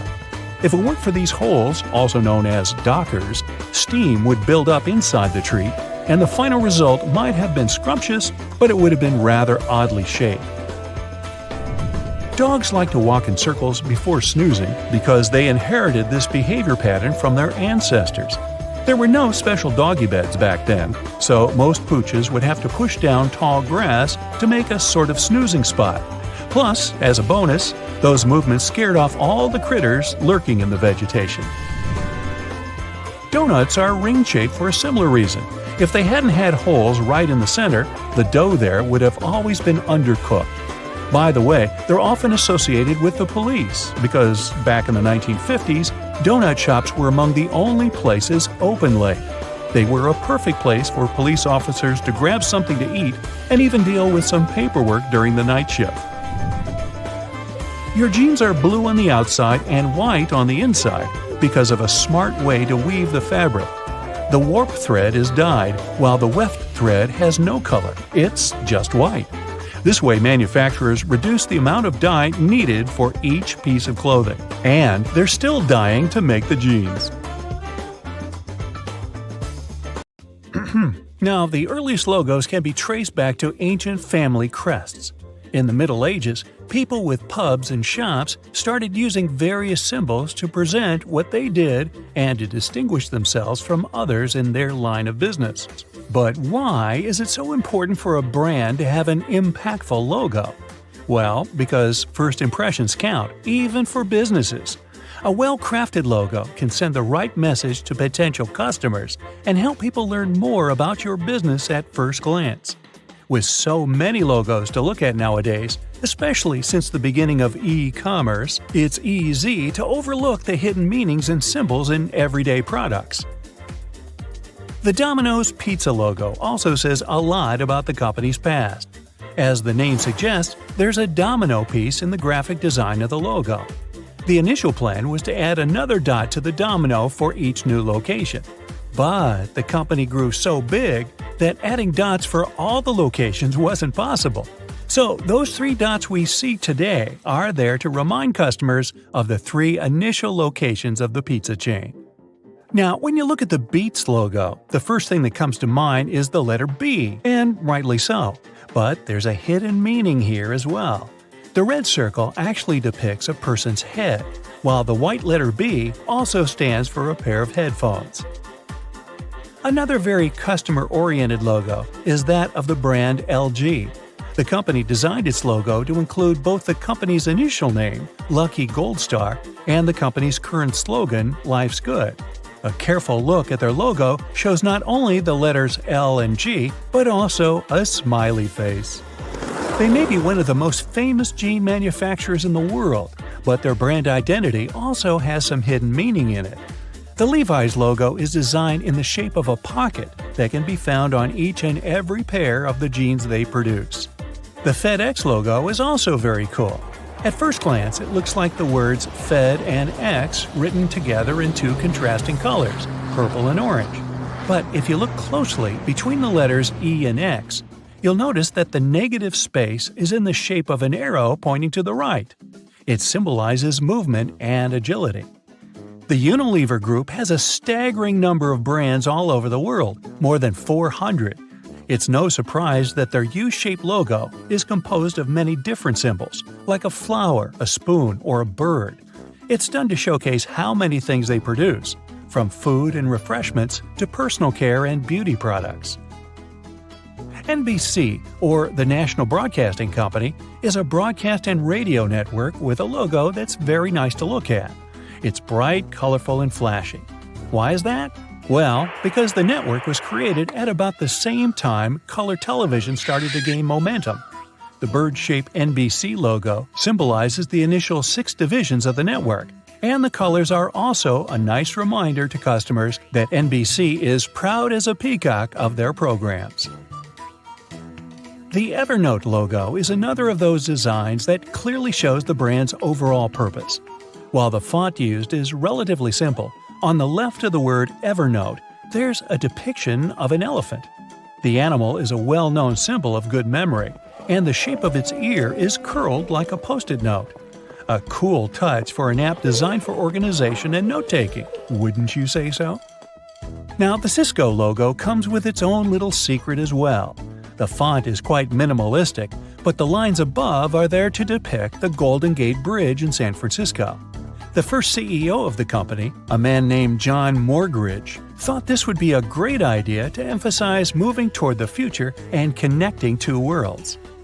The Amazon logo is everywhere these days, but there's a small detail in there that most people probably miss. The arrow connecting the letters A and Z, the one in the shape of a smile, is there to point out that they have a complete inventory of products, from A to Z. Audi is one of those brands that likes to showcase their history. Those 4 simple intertwining circles on the company's logo are a reminder of the 4 companies which were initially part of the conglomerate: DKW, Porsche, Wanderer, and Audi. There's a nice story behind the Baskin-Robbins logo as well. Between the letters B and R in the middle of the logo, you can notice the number 31. Why is that? Because the company has 31 original flavors of ice cream. I think I've darn near tried them all.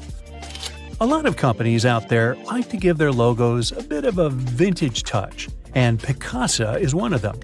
Before we had digital cameras and the perfect portrait was just a click away, analog cameras had a little thing called a shutter. That's a device that opens to let light pass through, exposing the film and creating a photograph. The Picasso logo is just that, a shutter nicely colored in red, blue, green, purple, and orange. The 7-Eleven logo has a nice twist that might not have caught your eye by now. The N at the end of the word is in lowercase, unlike the rest of the letters, which are in all caps. It's said that the company's president's wife, back in the 60s, wanted to make the company's logo look a bit less harsh. She believed that the uppercase font would be a bit too rigid, and she wanted to make the overall appearance of the logo more fluid. A graphic designer found a solution by switching to a lowercase n at the end of the word. So I'm guessing that when you pronounce it, you just throw away the lowercase n, like 7-Eleven. Or not. Chocolate fans must know the Toblerone brand. If you're one of them, have you ever noticed all the intricate detailing in its logo? The city of Bern, in Switzerland, where the company was founded, is also named the City of Bears. When you visit this place, you'll see that there are bears everywhere, from the city's coat of arms to public trash cans. The Toblerone chocolate is shaped like a mountain, hence the mountain in the logo. But there's also a bear depicted there, hidden in the negative space.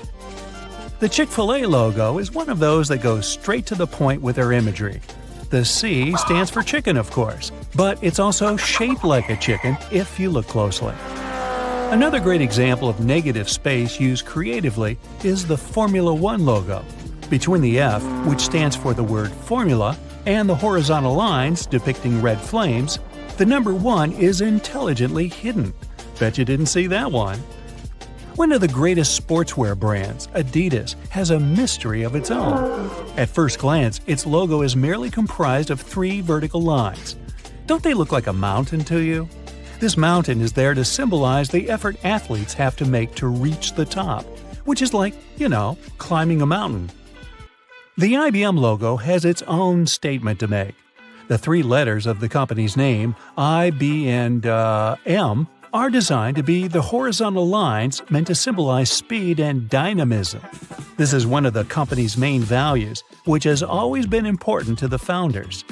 With a cool logo to present to the world, Ray-Ban has become a household name for sunglasses. Just to make sure you don't miss what they actually do, the B in the logo is designed like a pair of shades. The worldwide internet source of information, Wikipedia, has a logo to match its brand identity. The globe is made of many puzzle pieces, each with a different symbol on it, and some missing pieces as well. It tells the story of the company's mission without a single word. That's a nice lesson in storytelling, don't you think? Subway is one of those brands that have a nice combination of the logo and name, meant to symbolize that you can have a delicious meal anytime. The pointing arrows on the letter S and Y look like the directions found at Subway station. Now, there's no way you can miss the 2 pieces of chocolate in the Hershey Kisses logo, but there's a third one hidden in there if you look closely. Have you seen it yet? It's hidden between the letters K and I. If you've ever redecorated a house or planned a wedding, you most likely use Pinterest to store and share ideas. The Pinterest logo looks like the letter P in a red circle. But look again. This P is shaped like a drawing pen. To the untrained eye, the logo of the London Symphony Orchestra looks like an eccentric red curved line. But in reality, it has a purpose of its own as it symbolizes a musical conductor. Another brand with hidden imagery in its logo is Magic Coffee. The cup of coffee on the top of the name is shaped like a top hat if you take a closer look. Okay, I'm ready for some food now. Okay, I know it's kind of cold to the touch, especially on a freezing winter's day, but did you know that brass doorknobs actually serve a purpose apart from looking classy and shiny? Since it's a copper alloy, brass has antimicrobial properties. That means it can help get rid of harmful germs and bacteria, sometimes in up to 2 hours. In high-traffic areas, that's all the more useful, but since brass is much costlier than other metals like nickel and steel, you barely see these types of doorknobs anymore nowadays. Speaking of lovely multi-purpose items, most screwdrivers have a tiny little secret of their own. They can sometimes be slid through a wrench so that they can be used to create more torque when twisting, not to mention the uses when it comes to bolts in hard-to-reach places. There's a reason why buttons on women's shirts are for the left-handed, and it has nothing to do with fashion. This practice dates back to the times when chambermaids were helping ladies dress themselves, and it was easier for them to perform their job with this orientation. Having the buttons placed as such indicated a sign of wealth, so it's easy to imagine why the practice carried on, even though most people dress themselves nowadays. Next time you receive a package in your mail, take a look at your box cutter. If it features some diagonal lines on the blade, you're in for a little design perk. Turns out that these are blades that snap off. Continuously cutting cardboard can dull the sharp edge of the blade. To help prevent the need to buy a brand new box cutter, the top segment along the next line can be broken off to reach a new sharp edge. To do this, check out the small hole at the base of the tool, sometimes called the blade snapper. The people that first came up with this brilliant invention were engineers inspired by the way chocolate bars are segmented. Hold on a minute, don't throw away the cardboard package just yet. Most likely, you'll have some silica gel packets somewhere at the bottom of the box. Since this gel is basically a drying tool, it gathers up the moisture out of its environment, so you can store these packets for further occasions. Whether you'll need to dry out your phone or some other electrical object, you can place them in a container next to the silica gel to reduce the damage. You don't have to be a mechanic to know when a standard car tire needs replacing, since they come equipped with a neat indicator. Take a closer look, and you'll see that treads within the tire are a bunch of rubber notches. When the treads are evened out with the perpendicular bars, it's a sign you need to book an appointment with your local car service, since most likely the tires have lost most of their traction and may not be safe for driving any longer. The upper corners of a car windshield feature textured black dots melted into the glass edges. This neat add-on isn't there for design purposes. It's called frit glazing, which means that a special type of ceramic paint is added to the window for protecting its sealant from UV rays. It also conceals and creates a coarser surface for the adhesive used to set the window in place. Whenever you're up for a drive, check out if there's a small tab under your car's rearview mirror. Bet you didn't know it's there to help switch the mirror from daytime to nighttime views. It uses a prismatic glass technology to blur the reflection and reduce the glare of headlights behind you in traffic. People came up with these manually tilted mirrors in the 1930s, but they became standard somewhere in the 1970s. While you're in the car, check out the headrests, as you most likely don't know that they carry a little disguised purpose. Of course, they're adjustable to accommodate passengers of any height so that they get the proper support for their heads and necks. The hidden feature is that they are detachable and come with two very solid metal bars. Should you ever find yourself stuck in a car and need to make a fast getaway, these bars come in handy to crack out the car windows. So you're out for a drive and you're suddenly out of gas. What I'm about to describe sounds more like a meme than an actual situation bound to happen. But what if you're in such a hurry that you accidentally drive off with the gas nozzle still in the tank? Well, the nozzles have been designed to prevent any hazards from happening, rest assured. They feature a breakaway device that will allow the hose to separate when taken out with enough force. Initially designed in the early 20th century to be worn exclusively by basketball players, sneakers soon became one of those fashion fundamentals, similar to jeans and leather jackets. If you take a closer look at them, you'll see they have two extra holes on the side, similar to the shoelace holes. They're manufactured as such not only to provide extra ventilation, but to allow people to get extra creative with their laces when wearing the shoes. Admit it, you've always thought that chopsticks are merged at the end for the sole purpose of keeping them together until you're ready to dig into your meal. That may or may not be the whole truth. Under a more detailed inspection, the wooden tools feature a square-shaped end. Chopsticks manufactured like this date back to an old Japanese traditional design, which can help with breaking the ends easily. The separated end can then be used as a resting block for the chopsticks to keep it more sanitized in hopes it can be used again, since they won't be touching the table or any other surface. Women's bikes have a special design which, surprisingly, has a historical and fashionable purpose.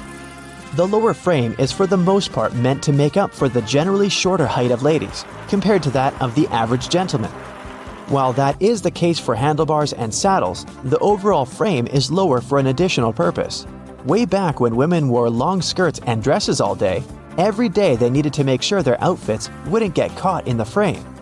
That's how we came up with a lower-framed bicycle, perfectly made for women and their needs at the time. The fact that toothpastes are multicolored is not just a nice perk to make dental hygiene more fun.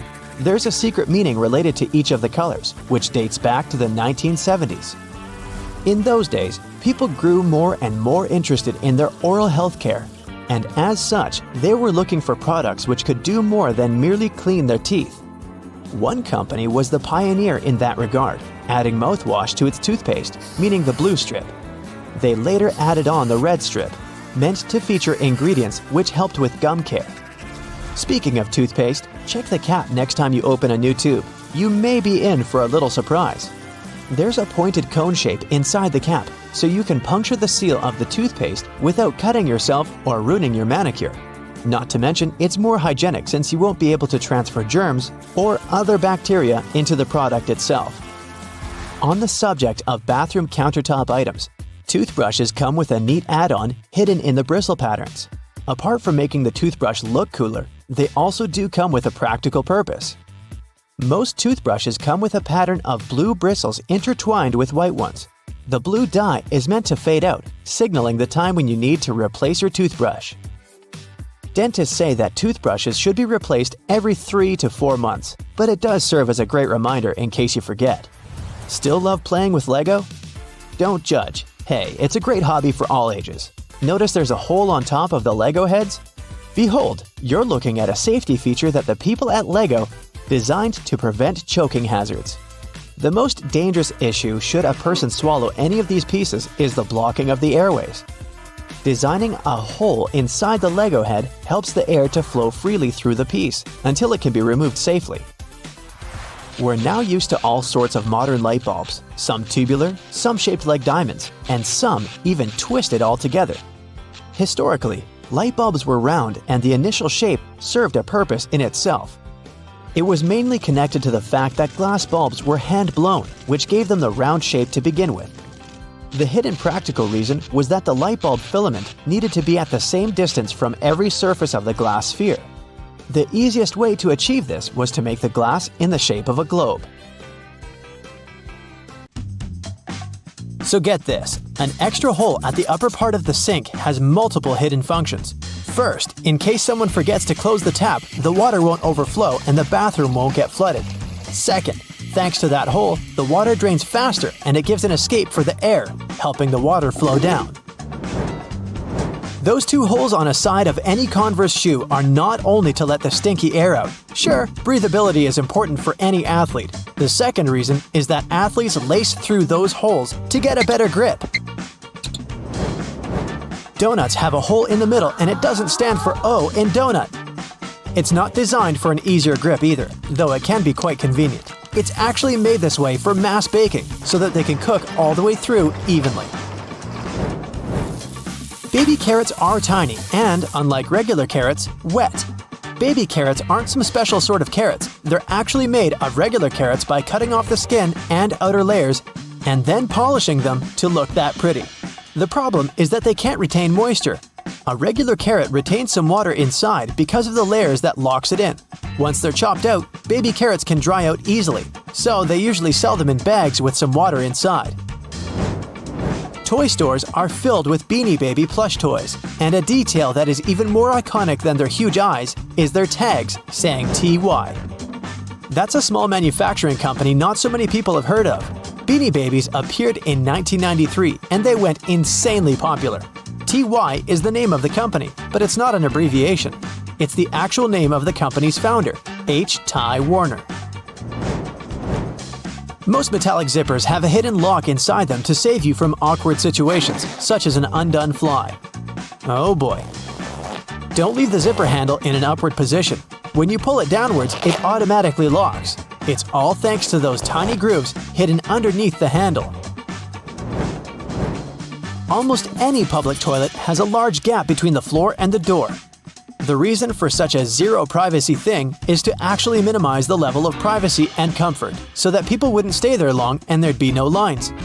It's also easier to clean, and safer if some emergency occurs. Headrests in a car are about comfort, and detachable headrests are about safety. If you pull the headrest out of a seat, you'll see two bars, which are quite sturdy. If you ever get locked or trapped in a car, you can get out of there smashing the window with these bars. Many cups and mugs have little grooves on the bottom on purpose. They're designed for dishwashing machines. The grooves let the water flow and not spill over your feet when you take the cup out. Also, those grooves let the air flow, so the cup doesn't crack even if the tea is scalding. Almost all measuring tapes have a metal tip with a small slot on the end.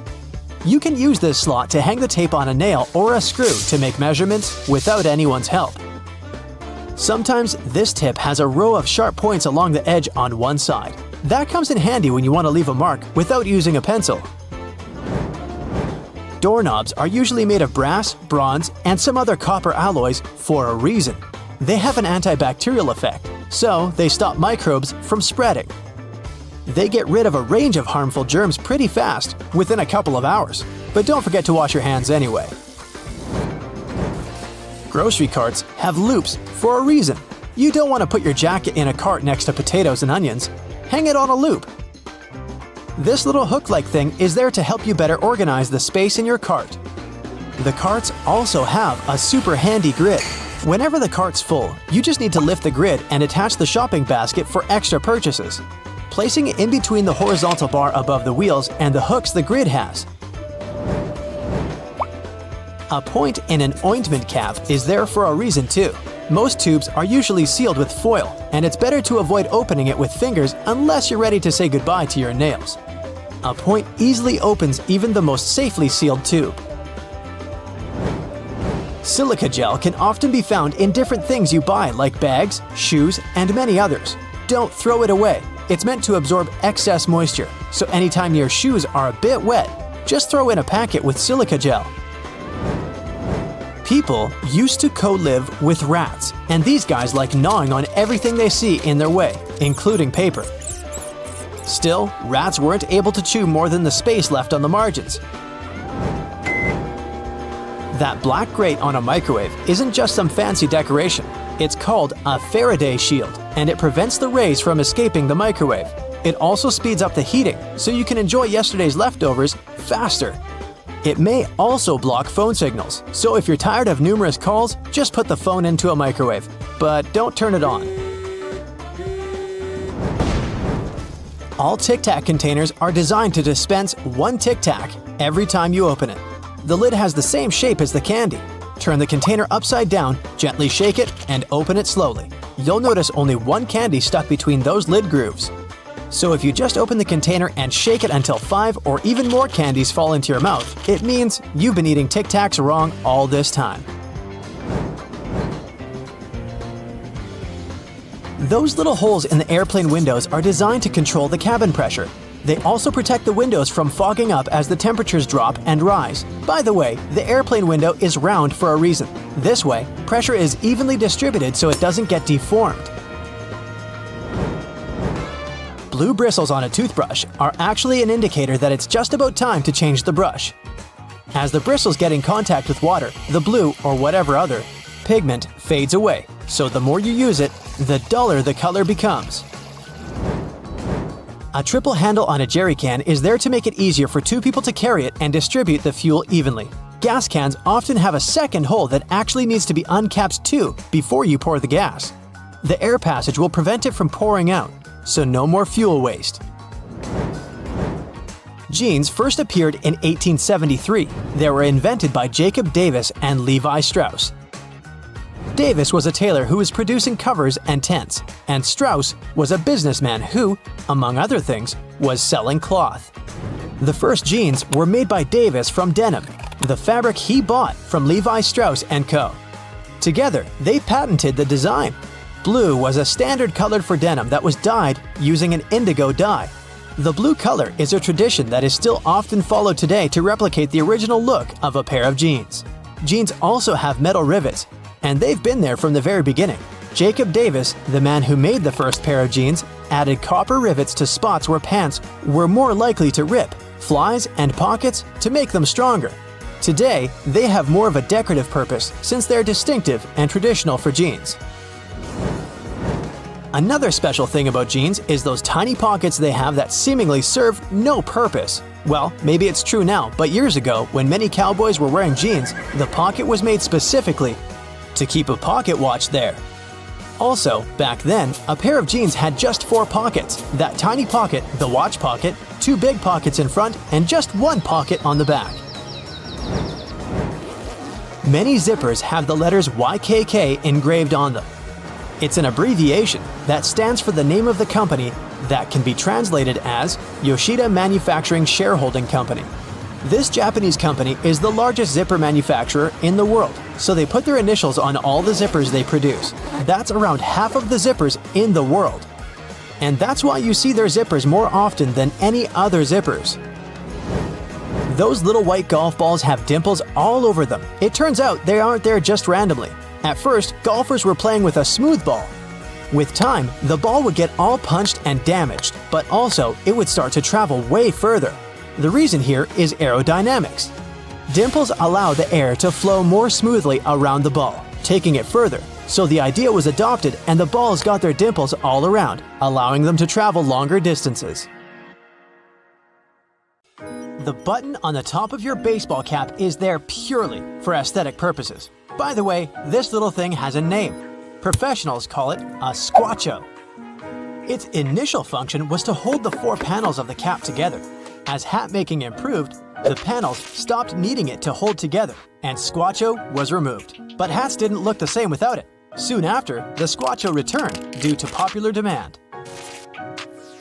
Originally, high-heeled shoes weren't intended for galas and proms. Back in the 10th century, horse riding was pretty tough with flat-soled shoes, and many riders' feet would constantly fall out of the stirrups. Higher heels helped deal with that problem. The grip was much firmer with them, and they grew in popularity. It wasn't long before they became a fashion accessory to match stylish outfits. Notable people wouldn't want to be seen without them. Riding a horse with fancy heels was the equivalent of owning a luxurious sports car. Even though heels were worn mainly by men at the start, ladies picked up on the iconic trend in the 17th century. It's been one of the biggest ever since. In ancient Rome, salt was so precious that people even called it white gold. With scorching heat and no fridges, its purpose was to preserve food, mainly meat and fish. As a bonus, it made everything tastier. Sal, which is salt in Latin, was used instead of money to pay salaries. Here is where the word salary originated. Rice is the oldest cultivated food in human history. Its origins as wild grass started in a small valley around 15,000 years ago in Southeast Asia. Today, it's served globally as a staple diet and popular ingredient to 3.5 billion people. It would be difficult to imagine a world without video calls you use through your phone camera or laptop. The technology has helped game-changing innovations like working from home. Still, video calls' original purpose is far from how we use them today.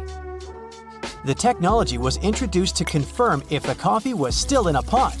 In 1993, researchers at the University of Cambridge found it frustrating when they took a break to get a cup of coffee, only to find that the pot was empty. So, they invented a device to monitor it and hooked up a camera that provided their computer with a live stream of the coffee pot. Thanks to these researchers, we can work in pajamas now. We know Albert Einstein for various achievements, but there's something he co-invented that goes overlooked. Together with his student, he invented a modified refrigerator. It's not like the ones we use today. In the 1920s, fridges weren't quite as safe as they produced poisonous gases. He wanted to create a safer version that didn't require electricity, without moving parts, and only needed a heat source to operate. Unfortunately, there wasn't enough funding, so the project dried up. Later, in the 1950s, electric fridges became popular. But in 2008, engineers from Oxford University revived this retro design. They're still working on it, but once they finish, the Einstein fridge will come in handy for rural areas without power and people who want to live off the grid. That random QWERTY design doesn't make things easier. In the 1870s, Christopher Sholes invented a layout that ensured typing was twice as fast. But with commonly used letters next to each other, it was a bit too fast, and the machines constantly jammed. So, he then developed the QWERTY design. It forced typists to adopt a pecking style. This way, they would search for a letter and slowly type with their index fingers. The keyboards remain unchanged even today, and people all over the world have somehow adapted to them. The plastic end of your shoelace is an aglet, and people have used it since ancient Rome. Sure thing, they had no plastic back then, so those aglets were made of stone, glass, or even metal. Extra wealthy people could accessorize their shoes with precious metals like brass or silver. What came first, the TV or the remote control? The technology that functions in the remote is older by several decades. In 1898, Nikola Tesla created a machine to control mechanical devices with radio waves. Initially, he tried selling the idea of a radio waves device operating I/O through remote control boats, but the potential buyers were not interested. He was way ahead of his time, as remote controls were finally used with televisions in 1956. As engineer Percy Spencer initially invented something brilliant in 1945, he was working on a new vacuum tube, the magnetron, which was used with early radar systems. While working on the project, he found that the chocolate in his pocket had melted. Realizing the heating potential of the magnetron, he used it on corn kernels, which turned into popcorn. Then, he tried testing it with eggs, but things got a bit messy. So once the yolk was washed away, he built a metal box, keeping the energy within, and the first microwave oven was built. In 1733, a duke in England requested William Kent, an architect, to make a traveling device for his kids. William accepted and built the first ever stroller, but nobody had to push it. Instead of handles, it was built like a carriage and pulled by a goat or a small pony. Only a few were made as it was pricey. More than 100 years later, in 1848, the first stroller with push handles became available and more affordable. Police are often associated with donuts, and there is actually a reason why. During the 1950s in the USA, police officers that worked night shifts found it hard to locate anywhere open for a midnight snack. Donut shops at this time were family-owned. They were working hard throughout the night, providing fresh donuts for the coming day. The shops were vulnerable at night, becoming the perfect relationship: nourishment for the police and extra protection for the shops. Popping bubble wrap is an excellent source of relaxation, and it's also helpful with delicate packages. In 1957, two engineers glued together two shower curtains, trapping the air bubbles between. This is how the first bubble wrap was made. The result they were looking for was a sort of textured wallpaper. Still, it didn't go well on the market. Sometime later, they tried to sell it as insulation for greenhouses, and once again, they failed. Everything changed in 1960 when IBM needed to ship delicate computer parts.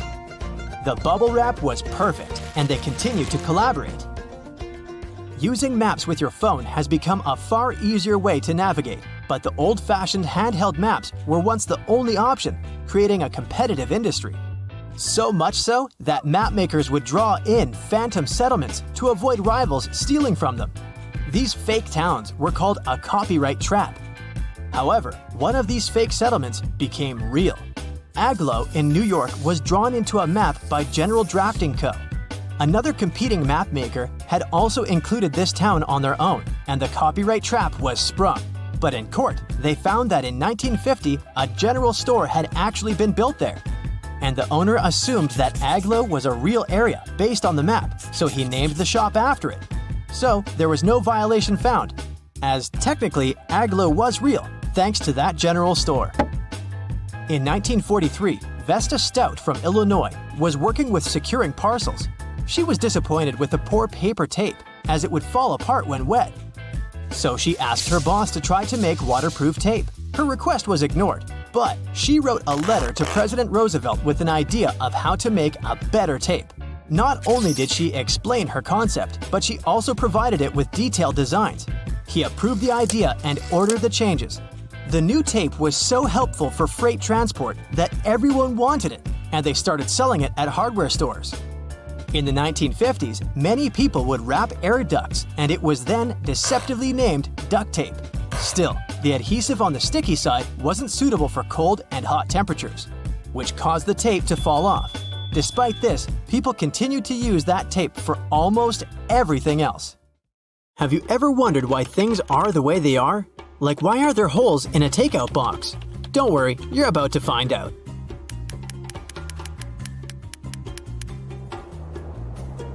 Beanies, with all those fluffy pom-poms, are easily the most important accessories of wintertime.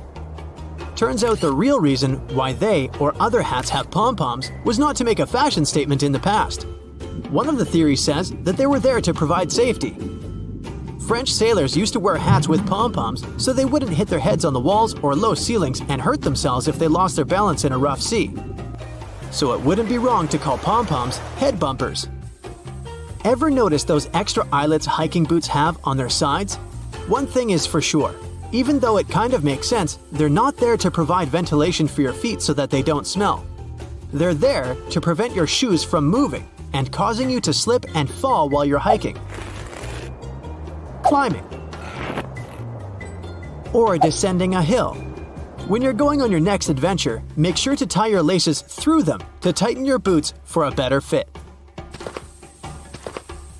You're at a barbecue party with your friends. The host serves cold drinks and long neck bottles to everyone. You think to yourself, why do bottles have long necks anyway? There are two reasons for that.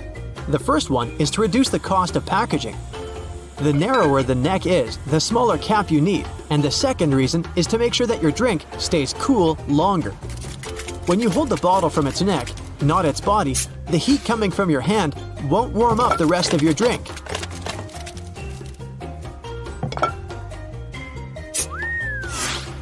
The color of plastic tags on bread packages indicates which day of the week the bread was baked. Even though some companies have their own color codes, it generally goes like this: Monday, blue; Tuesday, green; Thursday, red; Friday, white; and Saturday, yellow.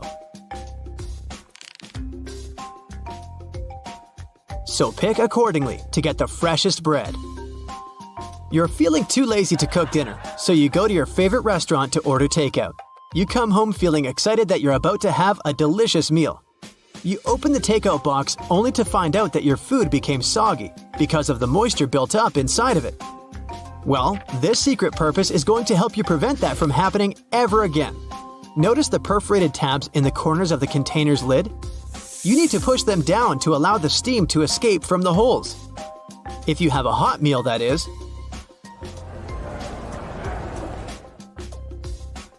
If you're one of those lucky people who have a dishwasher at home, you're going to feel even luckier once you learn what else you can wash in it. Aside from making your dishes clean and shiny, it can also clean up your makeup brushes for you. Just place them inside the silverware tray to remove all the dirt and excess product that built up amongst the bristles. You went to the farmer's market and bought some fresh fruits and vegetables. You want to wash the dirt off them, especially potatoes, before placing everything in the fridge. Don't waste your time washing them all one by one. Place them in your dishwasher and set it to the rinsing cycle with cold water. Don't use detergent for this, though. Are you one of the many people who use the drawer under their oven or stove as storage? Sorry to inform you, but storing skillets, cookie sheets, and muffin pans is not their purpose. It's called a warming drawer, and it's meant to keep your cooked dishes warm and delicious. So, if your guests are running late, just put that casserole you've made in it until they arrive. Keep in mind that not all oven models have this feature. Some drawers are for broiling, and some can indeed be used as storage. Check with the manual to make sure what yours is. Oranges, lemons, and avocados come in mesh bags most of the time. When you go back home from the grocery store, you probably throw those into the trash, don't you? But did you know that you can also use them as a pot scrubber? You just need to tie them up. Then you can get to cleaning those dirty dishes, pots, and pans. You can even turn them into single-use scrubbers for other kitchen appliances or your sink. If you're at a store looking for new hangers to organize your closet, we suggest you buy the ones made of cedar wood instead of plastic ones. First of all, cedar wood acts as a natural repellent. Pests like moths, fleas, lice, silverfish, ants, gnats, and ticks won't come near your clothes and closet if you use them. The second reason why you should invest in them is that they absorb unwanted odors from your clothes as well as moisture. And this feature helps prevent mold, so you can wear your favorite dress or suit for longer. It's that time of week again, Taco Tuesday. You invite a couple of friends over to enjoy some homemade tacos, but even though you have the recipe for making tortillas, you don't know how to give them that perfect taco shell shape. Well, this hidden use might help. If you have a muffin tray at home, then you have all you need. Just flip it upside down and place the small tortillas in between the cups. Bon appetit! If you love sewing and making your own clothes, then you must be used to using those tomato pin cushions, which almost always come with a small strawberry tassel. But why is it there? First of all, you can push the needle you're currently using or your favorite one in there so that you don't need to search for it amongst the other needles all the time. And secondly, it's filled with emery, which will help clean and sharpen your needles once they go in there. Are you a Team Ketchup or Team Mayo? Ketchup fans must have noticed the number 57 on those Heinz ketchup bottles. That number is placed where it is on the bottle for a very specific reason. You must have struggled with getting ketchup out of the bottle at least once in your life, and at that moment, you probably tried shaking it until the right amount of ketchup fell onto your plate, right? Well, no need to do that anymore. Just firmly tap on the spot where 57 is written on the bottle neck, and you can get ketchup out of the bottle way quicker.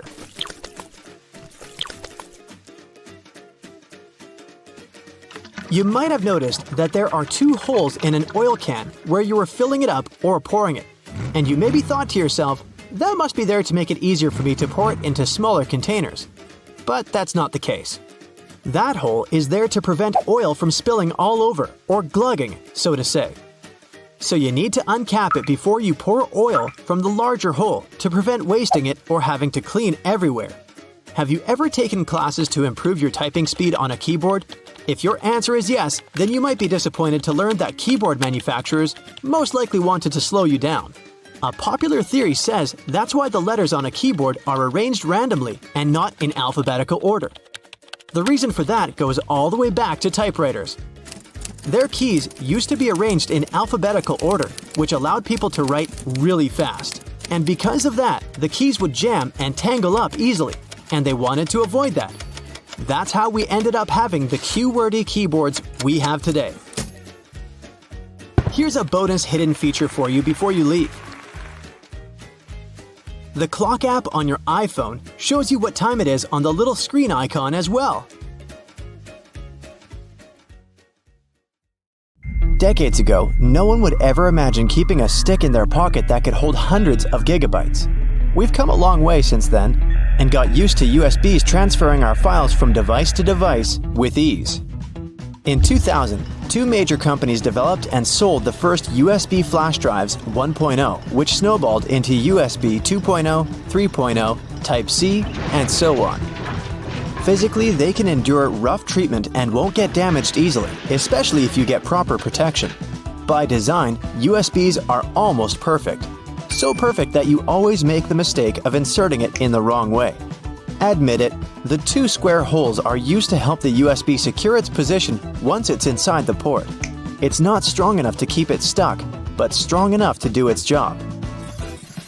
You can protect your USB with proper encryption. This means that if anyone gets their hands on them, they won't be able to read them. Encrypted files end up being scrambled into gibberish of a series of letters and numbers instead of comprehensive words to anyone who tries to read it. The file is only accessible if someone gets their hands on that USB. But if you're using certain online services like messaging or emailing, then encryption is simply not enough. Sure, the person on the other end can't read the contents of the work, but the hosting website can. This is where end-to-end encryption comes in.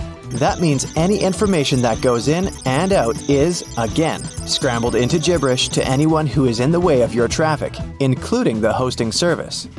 Cloud storage has taken the world by storm. You can now save everything that's on your desktop to the internet and access that data across multiple devices. All you need is an email and password, and boom, you're safe and have all your files in one place. Cloud storage isn't data floating up in the clouds, but, less excitingly, servers that physically store data. They're like regular computers, just minus the monitors for viewing. These servers take up a lot of money. That's why you normally have to pay for their services. The servers are placed in data centers all around the world where third-party companies manage them. It's like getting remote access to a computer.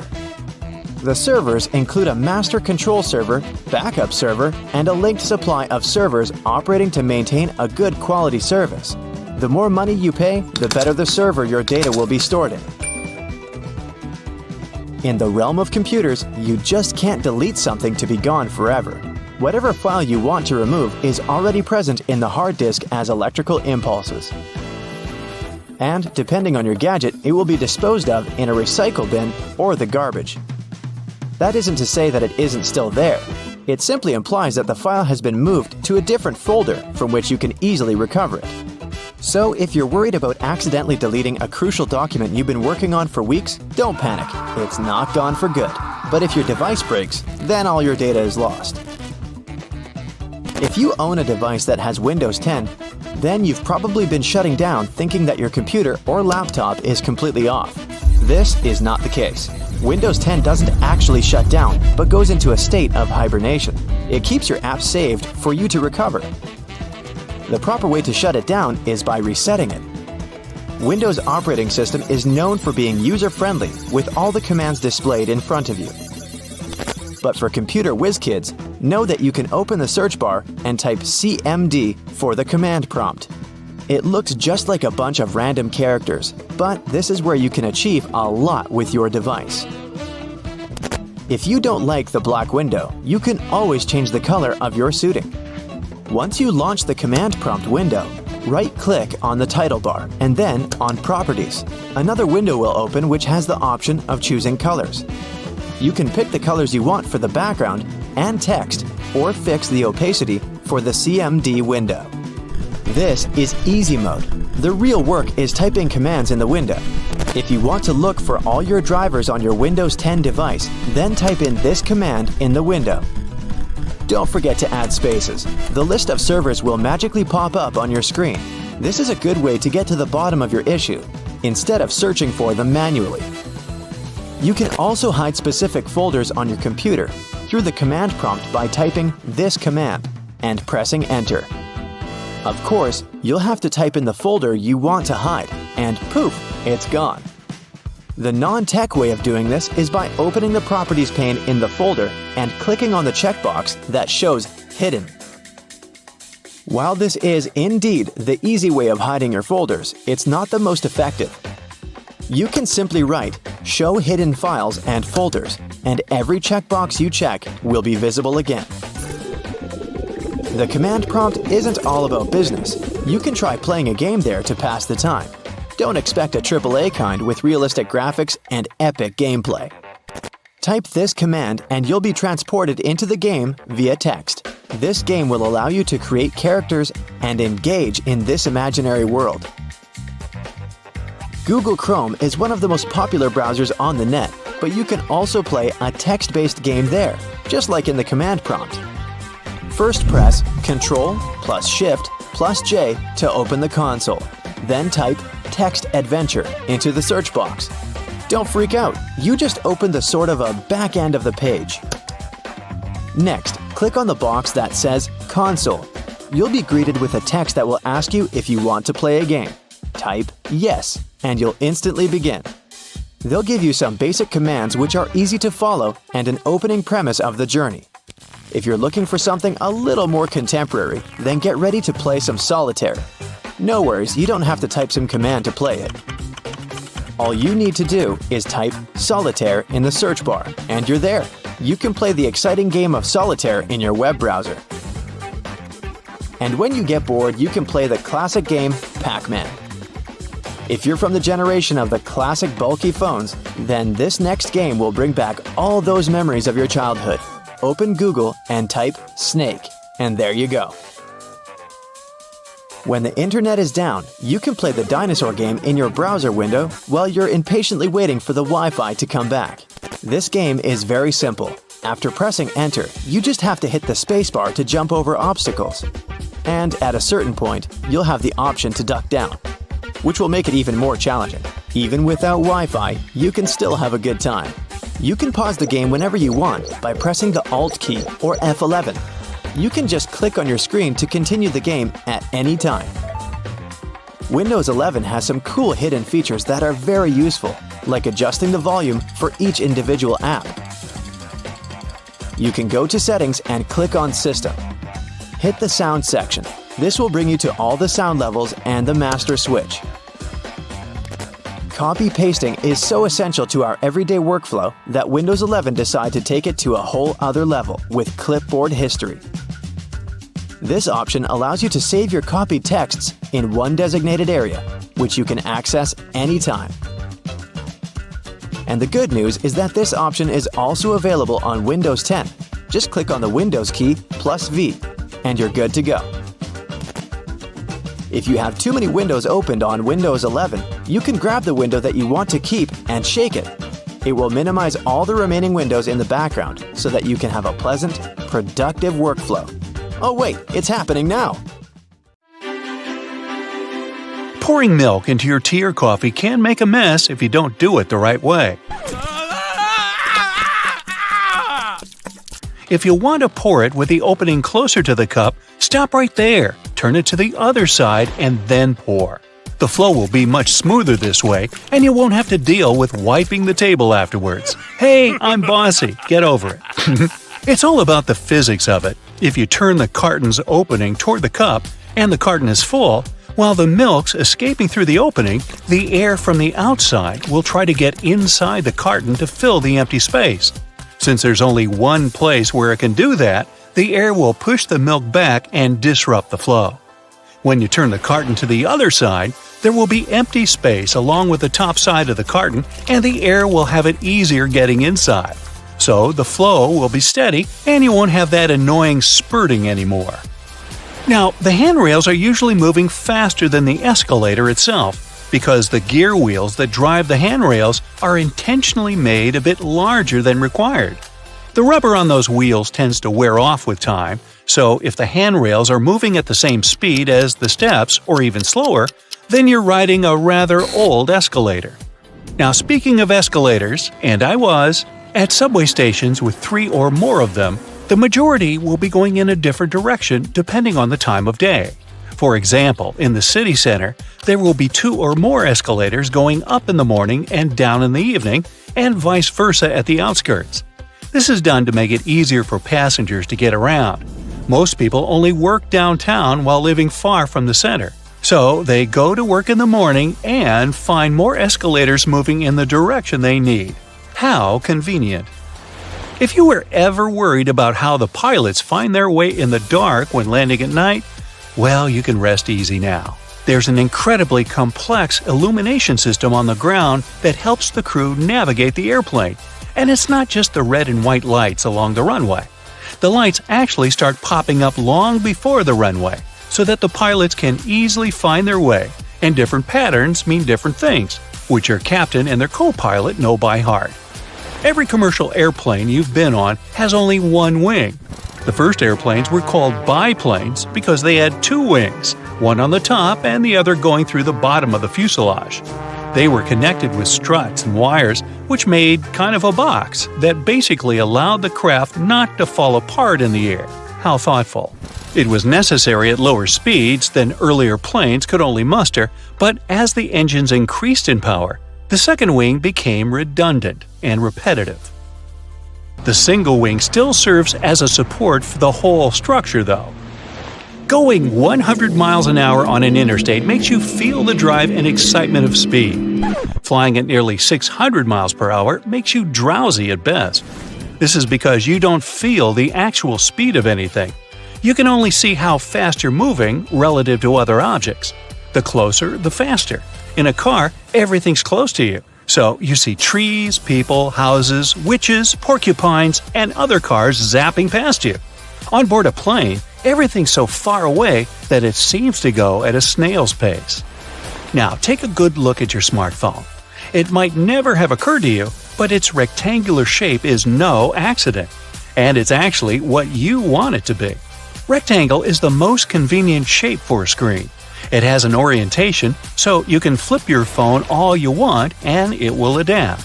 Imagine that with, say, a round-shaped display, you'd have to always turn it in your hands until the top is where it belongs. Oy. Next, it fits into your pocket nice and cozy. The pocket is deeper than it is wide, so a phone longer than it is broad will sit there perfectly. A square or circular phone will be more of an inconvenience. Then again, a rectangle is much easier to handle. It fits in your palm, and it feels better than a circle or a square. And finally, we're used to having rectangular things all around us. Pictures, sheets of paper, books, SpongeBob, photographs. Having round-shaped screens would have been just weird. Still, there have been attempts to create circular and square smartphones, but as you can guess, they didn't catch on. Taking photos in the dark with a flash, you must have noticed your smartphone flashes several times before making the actual shot. Remember those horrid red eyes in old photographs made on film or digital cameras? That happened exactly because the camera flashed only once. In the dark, the pupils of your eyes become larger, trying to catch more light to see better. And when they reflect the camera's flash, the red eye effect appears. With smartphones, the first short flash makes the pupils contract from bright light, and only then the device takes a shot, and you don't resemble a horror movie creature anymore. Oh. There are two main reasons why there are no public bathrooms in the subway: safety and financing. They're ridiculously expensive to maintain, so I guess we won't be seeing many of such cabins where they weren't before. And the second reason is security concern, since there can be no cameras installed in the bathroom and any kind of suspicious activity would go unnoticed. It seems only natural that a vehicle that carries so much more people than a car should have seatbelts, but buses have none, even school ones. In fact, it has to do with several things at once. First of all, in case of emergency, passengers need to get off a bus as fast as possible. With seatbelts on, they'll waste precious time on unbuckling them. Secondly, a bus is a big and heavy vehicle. On the road, there are not many other members of the traffic that weigh more than a public bus. So, in case of a collision, a bus would stop much slower than a car, and even though its passengers will certainly feel the impact, they normally won't get hurt as much. That's also the reason why passengers are allowed to ride standing, too. If your hotel has card keys with magnetic strips, make sure you put your card key apart from your cell phone and wallet. The problem is that card keys are rewritten quite a lot, and they're designed for that process to be quick and easy. So, a fairly strong magnet, like the one in your cell phone, can erase your key card, and you won't be able to get back inside your room. The hotel will surely provide you with a new card, but that's still inconvenient. If you're struggling to get your taco shells to stay in place, use a muffin tray.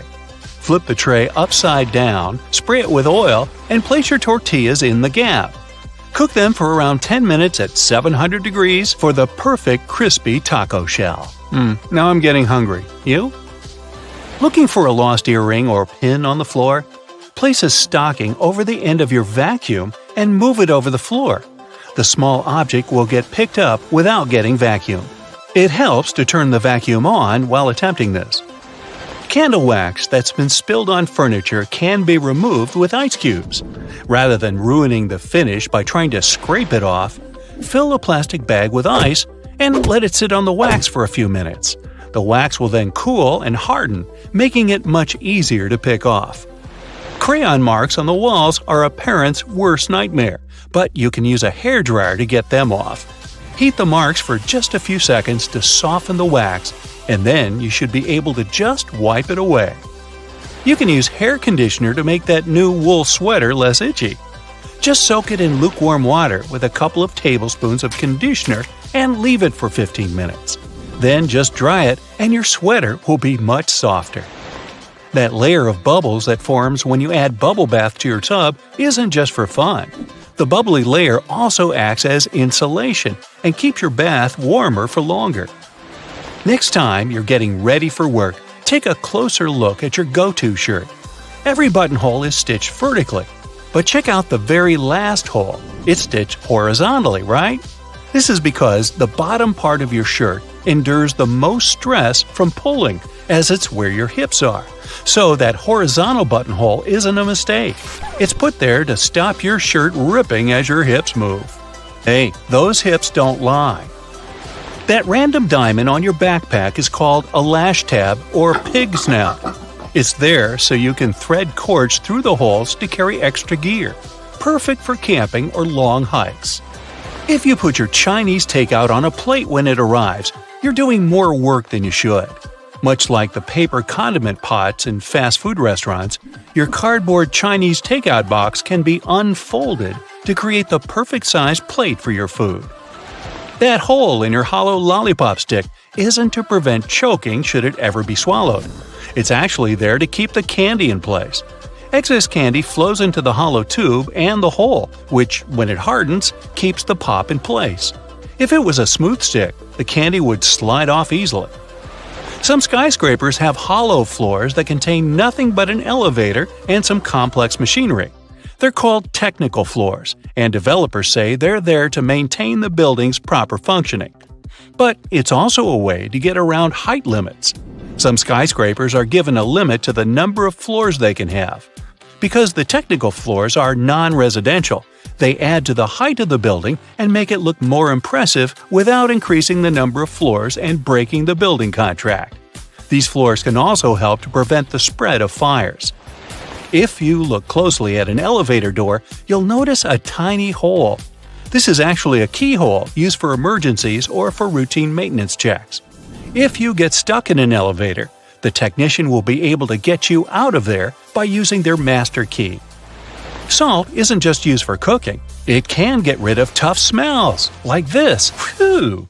Rubbing salt on your fingertips after chopping garlic should remove the smell. It also works on shoes. Toasters have a secret slide in the bottom that can be removed so you can clean out all those annoying breadcrumbs. Now, take a look at your laptop keyboard. There are bumps on the F and J keys, but nowhere else. When your fingers are in the optimal typing position, your index finger should rest on these two keys. The bumps have been added so that you can correctly position your hands for typing without looking at your keyboard. Washing your clothes on a low heat or even better, a cold wash, will make them last twice as long. Drying them on a line, if possible, will also make the material last longer than if you used a dryer. The less you wash them, the less they'll fade and shrink over time. It'll also save you on your energy bills. Blank pages in the books aren't actually made for the author's signature. It's all about the manufacturing process. Books are printed on large sheets, so one sheet can fit 4 printed pages. If a book has an odd quantity of printed pages, chances are you'll get a blank one for notes. Tree cart loops have more functions than you think. You don't want to put your fancy white jacket in a cart next to carrots and Coke. This little hook-like thingy helps organize all the stuff in your cart better, so you can enjoy your shopping trip. Works for me. A good doorknob is one made of brass, bronze, or some copper alloys. These metals have an anti-germ effect. Bacteria spread way slower on them. They also get rid of germs pretty fast, within a couple of hours. There's only one way you can store your peanut butter right. If you place it the regular way, it may get a bit solid before long. The trick is to store it upside down, so the oils don't stay on the bottom all the time and distribute evenly. My dog loves peanut butter. How about yours? Whatever coffee shop you go to, all the disposable cups look exactly the same, only the logo changes. The secret here is the special shape that lets you enjoy your drink easily. The top is always wider, which allows it to accommodate your nose while you're drinking, and the bottom is always narrower, so that anyone can hold it easier, even if the hand is quite small. This width difference also allows the cups to stack. Spoiled milk emits gases, like most foods when they go bad, or me. A classic plastic milk jug has a concave shape on one side, so when the gases expand inside the jug, it expands too, and the concave shape curves out. Also, if you want to save some milk for later and freeze it, the jug will expand when the milk gets solid as well, occupying more space in a jug. Almost all measuring tapes have a metal tip with a small slot on the end. You can use this slot to hang the tape on a nail or a screw to make measurements without anyone's help. Sometimes this tip has a row of sharp points along the edge on one side. It comes in handy when you want to leave a mark without using a pencil. If you've ever tried a Nintendo cartridge to taste, you'll confirm that they taste revolting, leaving a sour, bitterish aftertaste in your mouth. Well, we tried to tell you. They're covered with denatonium benzoate, one of the most disgusting flavors known. Not normally seen in ice cream stores either. Actually, this taste has a righteous function. It prevents people from swallowing those cartridges. Rough edges on the dimes aren't just about design. The coins used to be made of precious metals to show their real value. People would shave off the edges, spending the shaven coins with the same value and melt the edges to new coins. To avoid it, minters added that pattern so people could tell if someone cut that coin before. A triple handle on a jerry can is there to make it easier for two people to carry it and distribute the fuel evenly. Lemons get juicier if you warm them up a little bit in the microwave. The heat softens the frozen membranes, so the juice can flow out freely. The result? More lemonade for you. The expiration date on mineral water isn't about water going bad. Actually, no water can spoil, but the bottle can. Over time, it starts leaking some chemicals that aren't quite safe. Okay, here's a science project to try. Tonic water can be fluorescent in UV black light. It contains quinine, which makes it both bitter and glowing. The color of plates and cups can affect your food perception.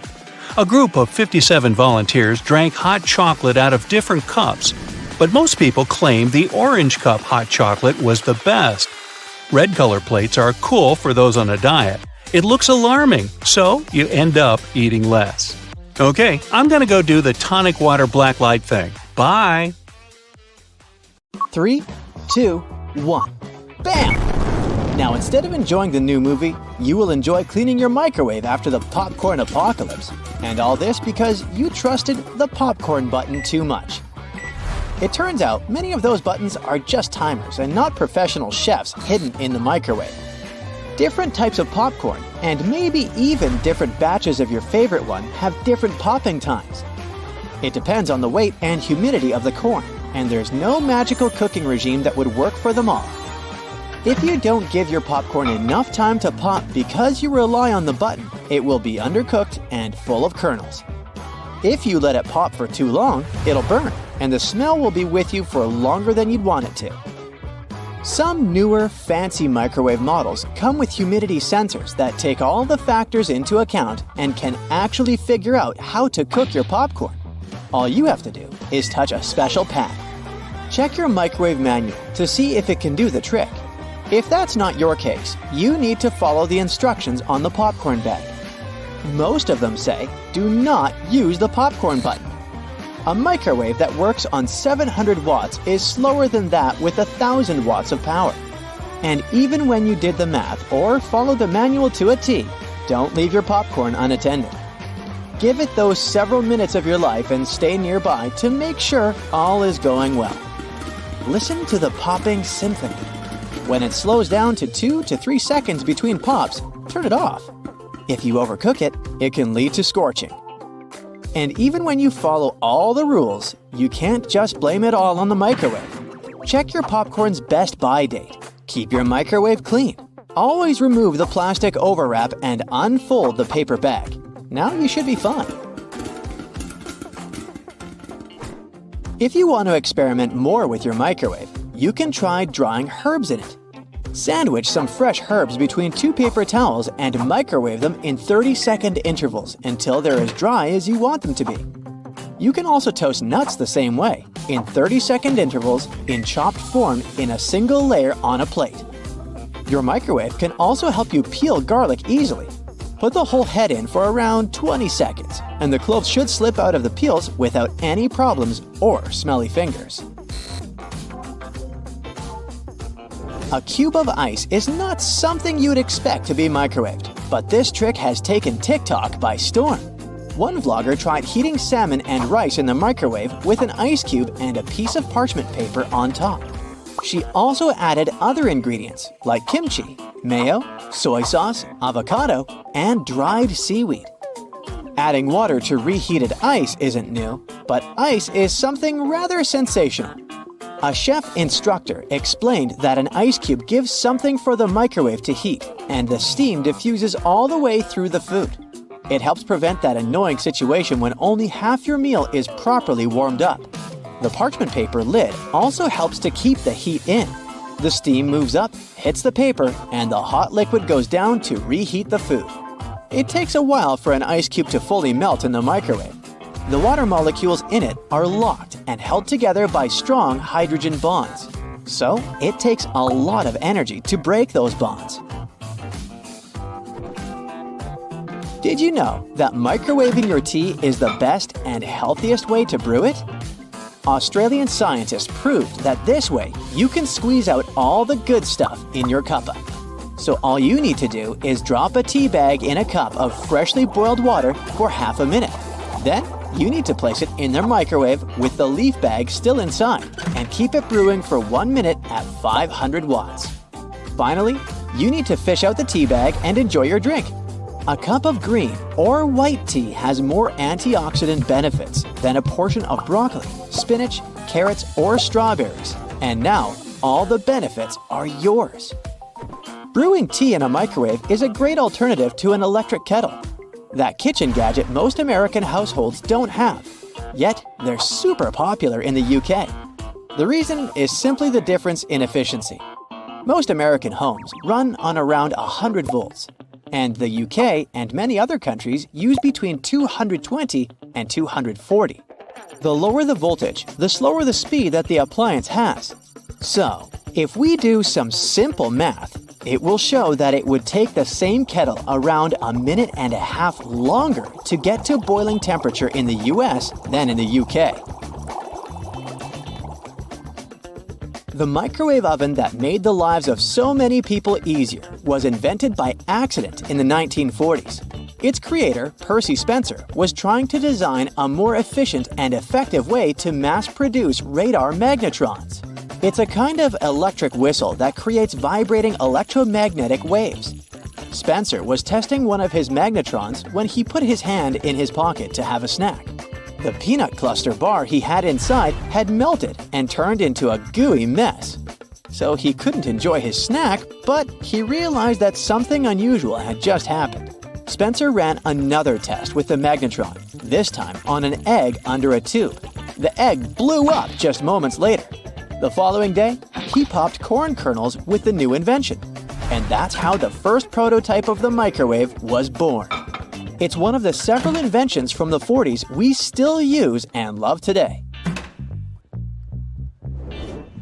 The official birth of the mobile phone concept is 1947.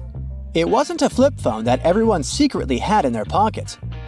Back then, AT&T proposed to the Federal Communications Commission to dish out a ton of radio spectrum frequencies to make the dream of widespread mobile telephone service a reality. Bell Laboratories introduced the idea of cellular communications the same year. The FCC didn't support the idea and limited the number of frequencies to 23 phone conversations possible at the same time in the same service area. The first call on a portable cell phone was only made in 1973. It was a prototype weighing 28 ounces. Back in the 1920s, some genius engineers were already cooking up the idea of color television. But only in the early 1940s did CBS and engineer Peter Goldmark create a system that beamed images in all three primary colors. By the 50s, color TV had already settled in the living rooms of families in the West. You wouldn't be able to spray your hair against all elements or paint a mural easily without aerosol spray can technology. It was an invention of the Department of Agriculture researchers. They created the aerosol to spray dangerous bugs. Spray cans, mostly with insecticides, became available to the public shortly after. The invention was later perfected by an American inventor and engineer who created a crimp-on valve. His invention was made of lightweight aluminum. It made the cans cheap and practical to dispense liquids, foams, powders, and creams. In the 1940s, Swiss engineer George de Mestral went for a stroll in the woods with his dog. Suddenly, his clothes and his dog's fur turned into a magnet for hundreds of annoying cockleburrs. George got curious and whipped out a microscope to check out these burrs up close to find out their success secret. He knew this tech could be useful. So, the engineer discovered that they had tiny hooks that looked like a monster's spiky fangs. Those hooks could latch onto anything with a loop: clothing fiber, animal fur, or even human hair. De Mestral realized he could mimic this burr magic, and that's how Velcro was born.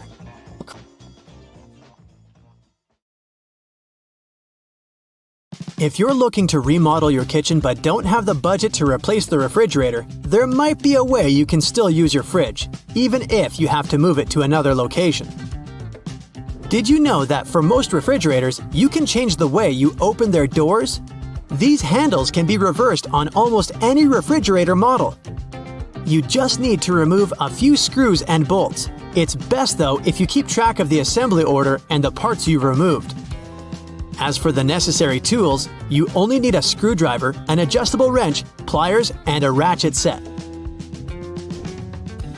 There's an easy way to get the most out of your citrus fruit.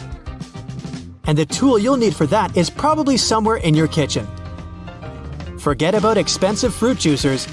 No need to revert to the standard elbow grease. Next time you want to have some fresh lemon juice, just use a pair of kitchen tongs. Place the lemon or any other citrus fruit between the tongs and use the force of the tool to squeeze out all the juice in no time. Speaking of fruit, there's a great way to keep them fresh for longer, and it doesn't necessarily involve buying unripe bananas. Place them into an airtight container and put it in the fridge. The less air reaches the fruit, the longer they'll last. Then, how about delicate things, such as strawberries? They're a bit more difficult to clean due to their texture. Here's a neat way to make sure they're safe to eat. Take 3 cups of cold water and add a cup of vinegar. Put your strawberries in the mixture and gently move them around. After you drain and rinse the berries with cold tap water to remove the vinegar, pat them dry with a clean towel. Lastly, put them in a sealed container and store them in the fridge until you're ready to munch on them. I'm almost certain you've been using this one wrong your whole life, but I'm just as guilty as you are. Remember those neck pillows we often use when traveling? Turns out most of us tend to wear a pillow around the back of our neck and secure it at the front with a button. Well, some people say it feels a whole lot better if you flip your pillow. Why? Because with the gap located at the back of the neck, your head is still supported. But you'll relieve the pressure on your neck if your head starts falling from side to side as you fall asleep. not to mention that your chin stays securely in place. You may have noticed some weird bumps on the concrete sidewalk, especially in crowded or high-traffic areas. This is called tactile paving. It was first used in Japan in the 1960s. Because of its efficiency, people started using it all over the world. These days, the system has developed into several types of paving for different kinds of situations. Blister paving, for example, is used at crosswalks. It's vital for people with visual impairment, warning them there's a road crossing ahead.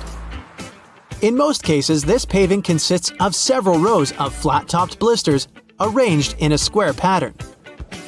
Then there's corduroy tactile paving, rounded bars running across the direction of pedestrian travel. It informs visually impaired people about some danger, like a set of stairs or a ramp. Sometimes, after a long day, there's nothing more comforting than leftovers for dinner. Unfortunately, being as tired as you are, you might forget to cover your plate of food with a paper towel. And then, your microwave is likely to become a total mess. Luckily, there's an easy way to clean it, and it doesn't involve special products. Prepare a mixture of half water, half lemon juice. Pour the liquid into a bowl and microwave it for about a minute. The acidity of the mixture should help with decreasing the walls of the microwave, and you'll be able to simply wipe off all the residues.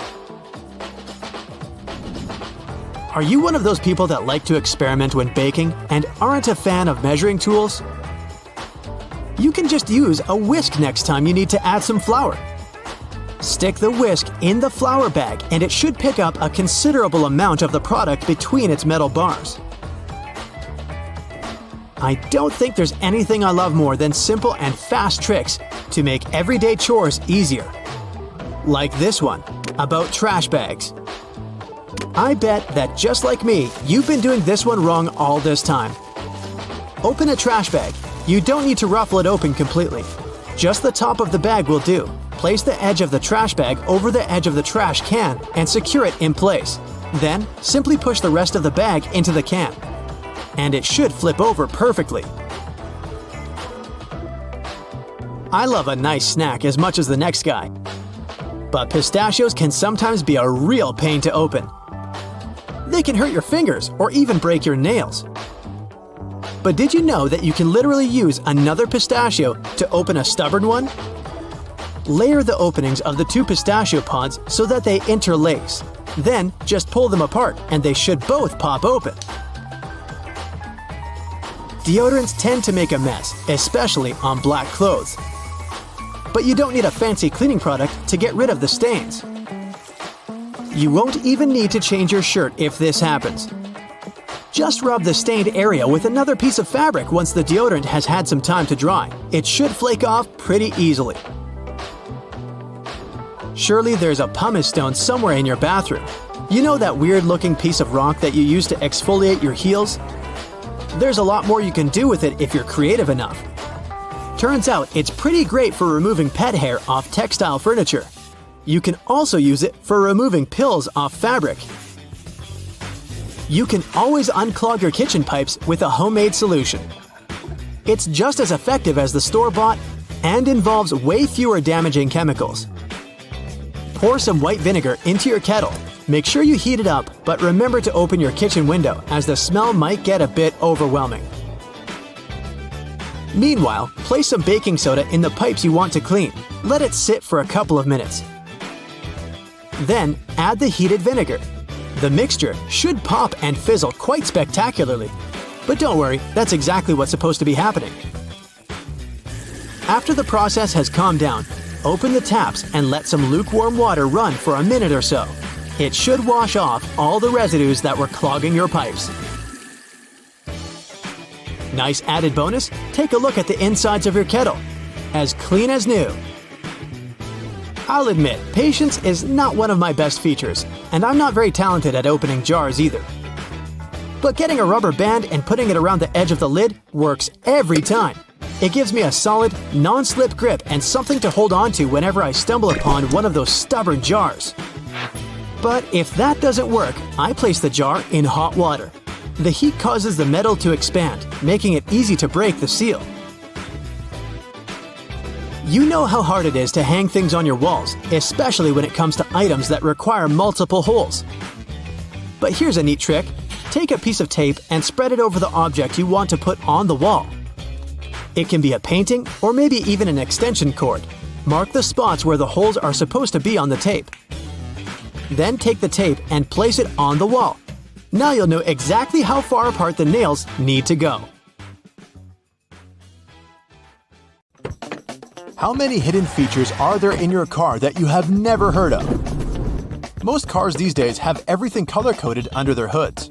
It makes it way easier to know what you need to supervise between services, like the dipstick, the oil cap, or the coolant. You can even have a look at the brake and washer fluid. Anything else that's black or gray, just leave it to the mechanics. Ever seen a snowflake light on the dashboard of your car? It's not there to let you know the winter holidays are coming if that's what you're thinking.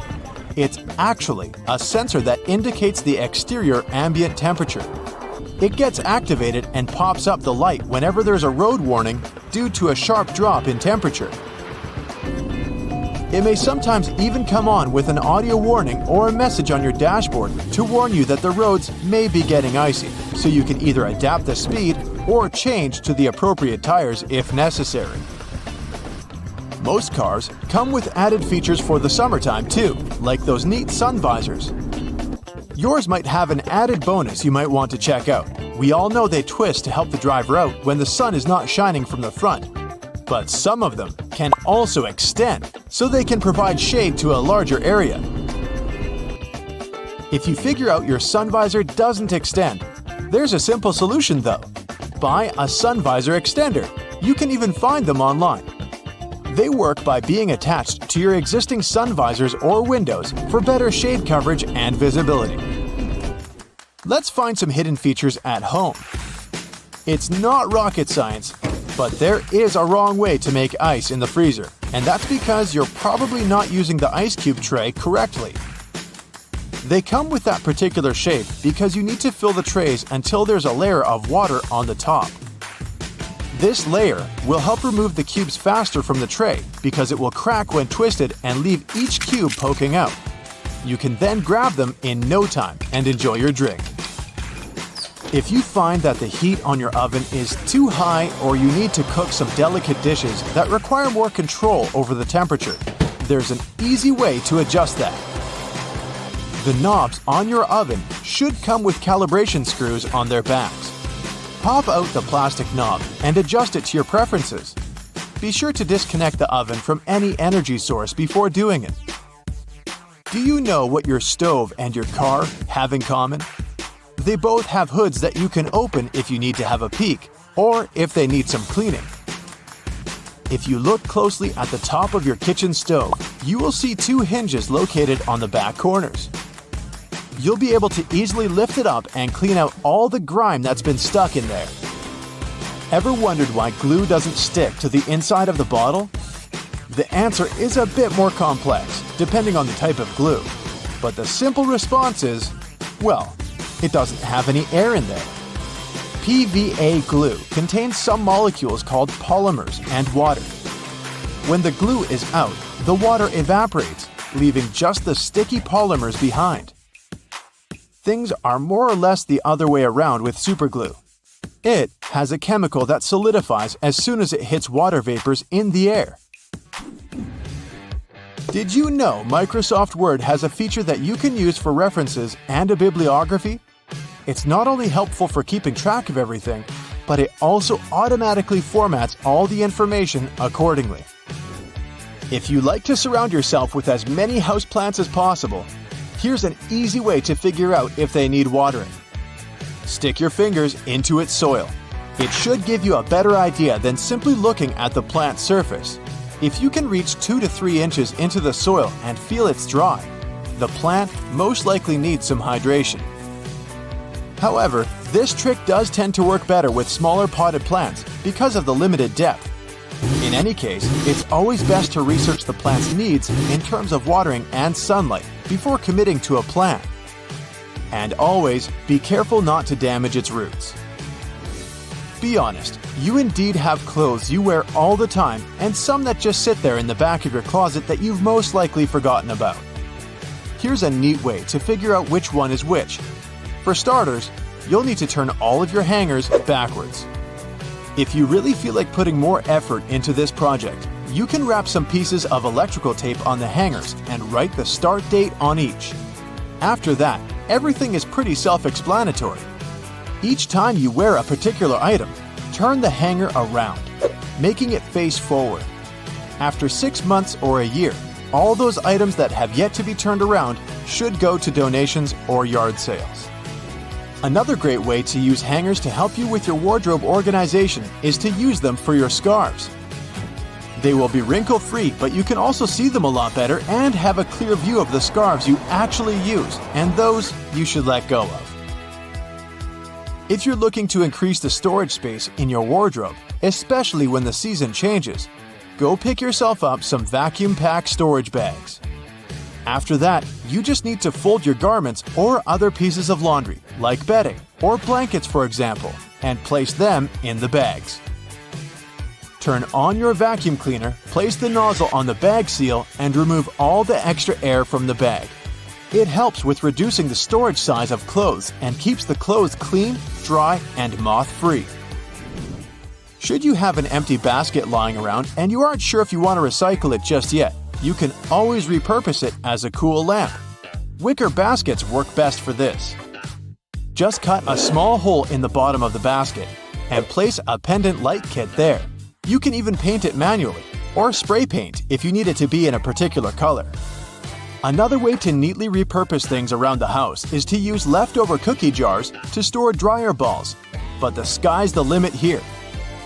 You can also use dryer sheets to remove dust from screens around your house, like computers, laptops, or TVs.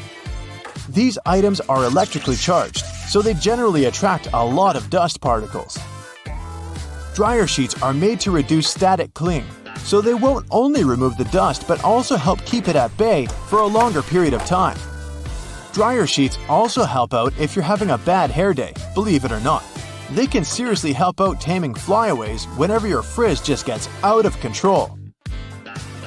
Run one of those dryer sheets from the roots of your hair all the way down to the tip, and be amazed. If there's a particular type of soap bar you like the smell of and want to replicate that on your clothes too, pick up one of those bars to make a day's clothes fresher. Place it in a fabric and place it anywhere between your clothes.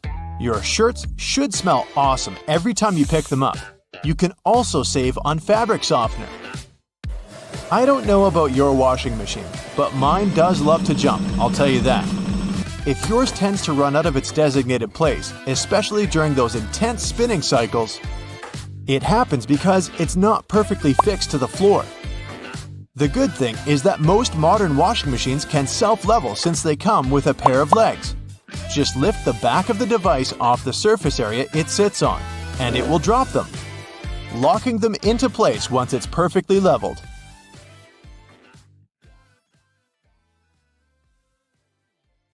Did you know zippers have locks? Or that food containers have been designed to make your life so much easier? If only you knew how to use them properly. Well, get ready to find out the secrets behind everyday items you have certainly been taking for granted. Some airplanes have wings with upturned ends, but why? When a plane is soaring through the sky, air begins to spiral around the tips of the wings. This can cause something called drag. This means that the airplane has to work harder to move forward as the drag acts as resistance. The upturned ends, or winglets, reduce the amount of drag the plane experiences. This makes for a smoother, more efficient ride and improves the aircraft's stability. Many countries around the world have started to explore wind as a way to generate electricity. This involves using large turbines. These giant machines have massive blades which catch the wind. This makes them spin, generating power that can be added to the electrical grid. You may think those blades have smooth edges, like you would find on a fan, but they're not. They're actually covered in little pointy teeth called serrations, similar to what you would see on a saw. People living near wind turbines will appreciate these serrations.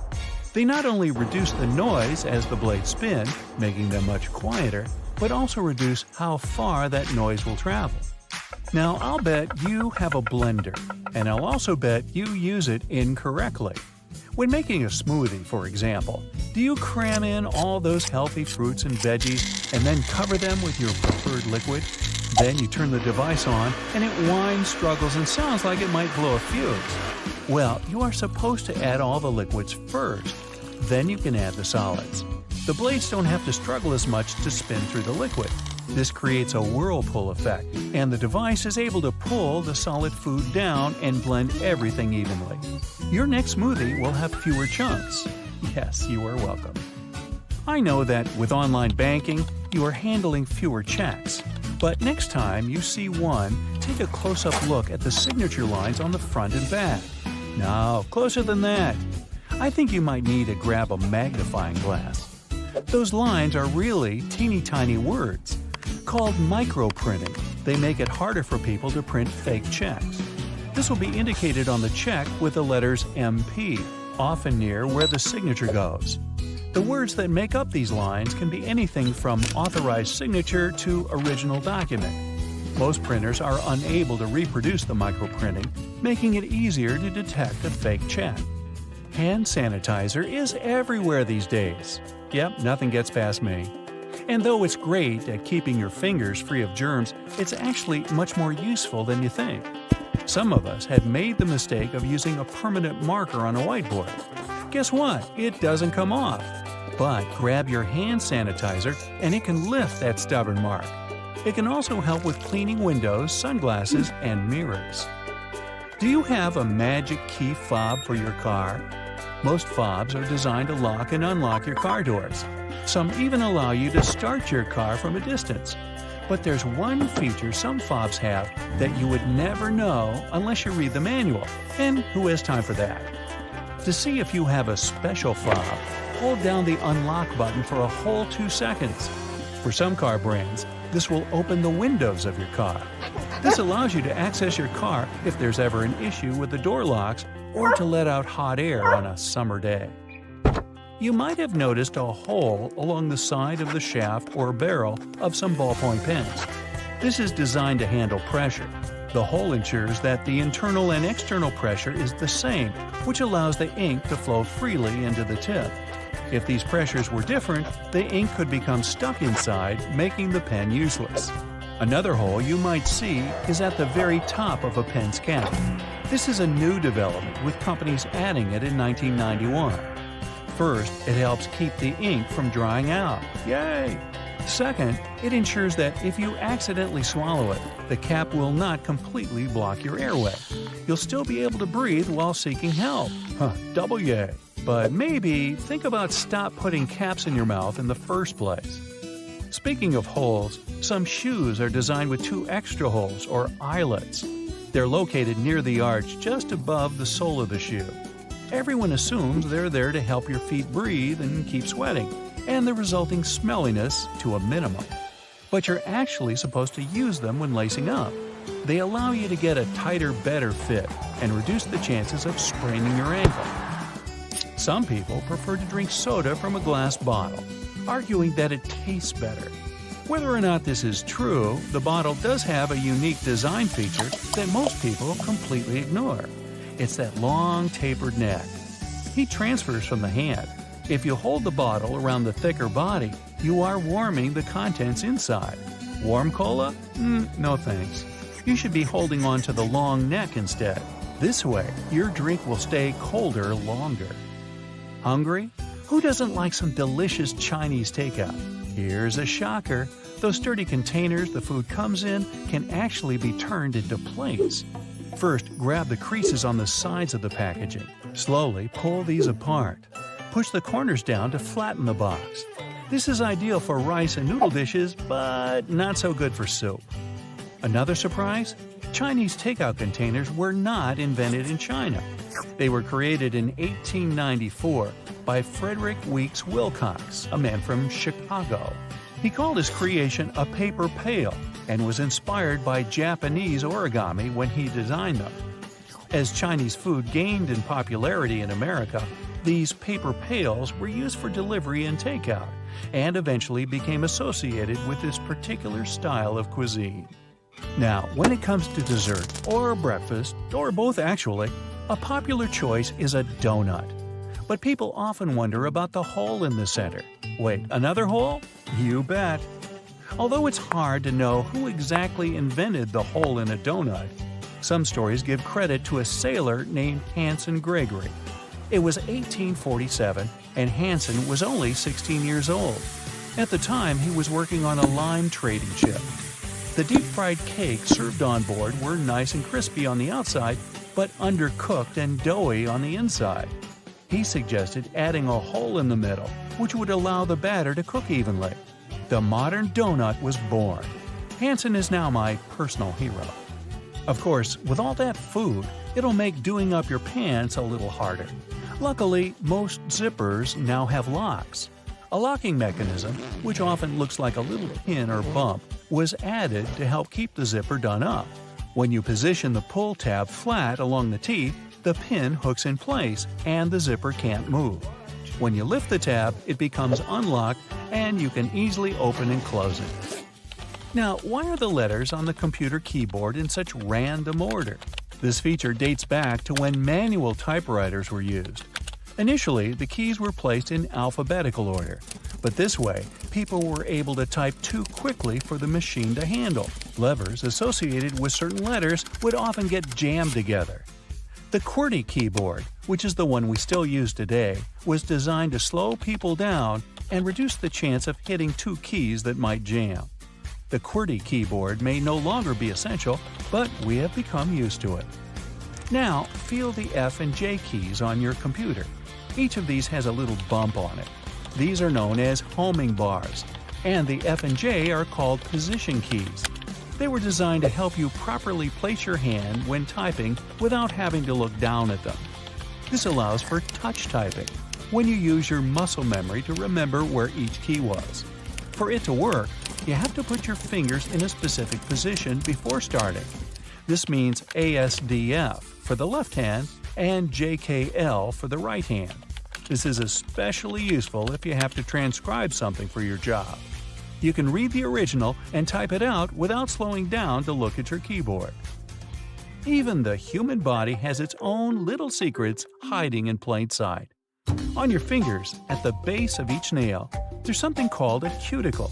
Many people think it is just a bit of extra skin, and they cut or trim it, often when getting a manicure. But the cuticle is there to protect the nail from becoming infected by bacteria or fungus. By removing it, you are leaving your fingernails exposed. If you really want the look of a longer nail, you can gently push the cuticle back towards the base of the nail. It can still do its job, and you can still get that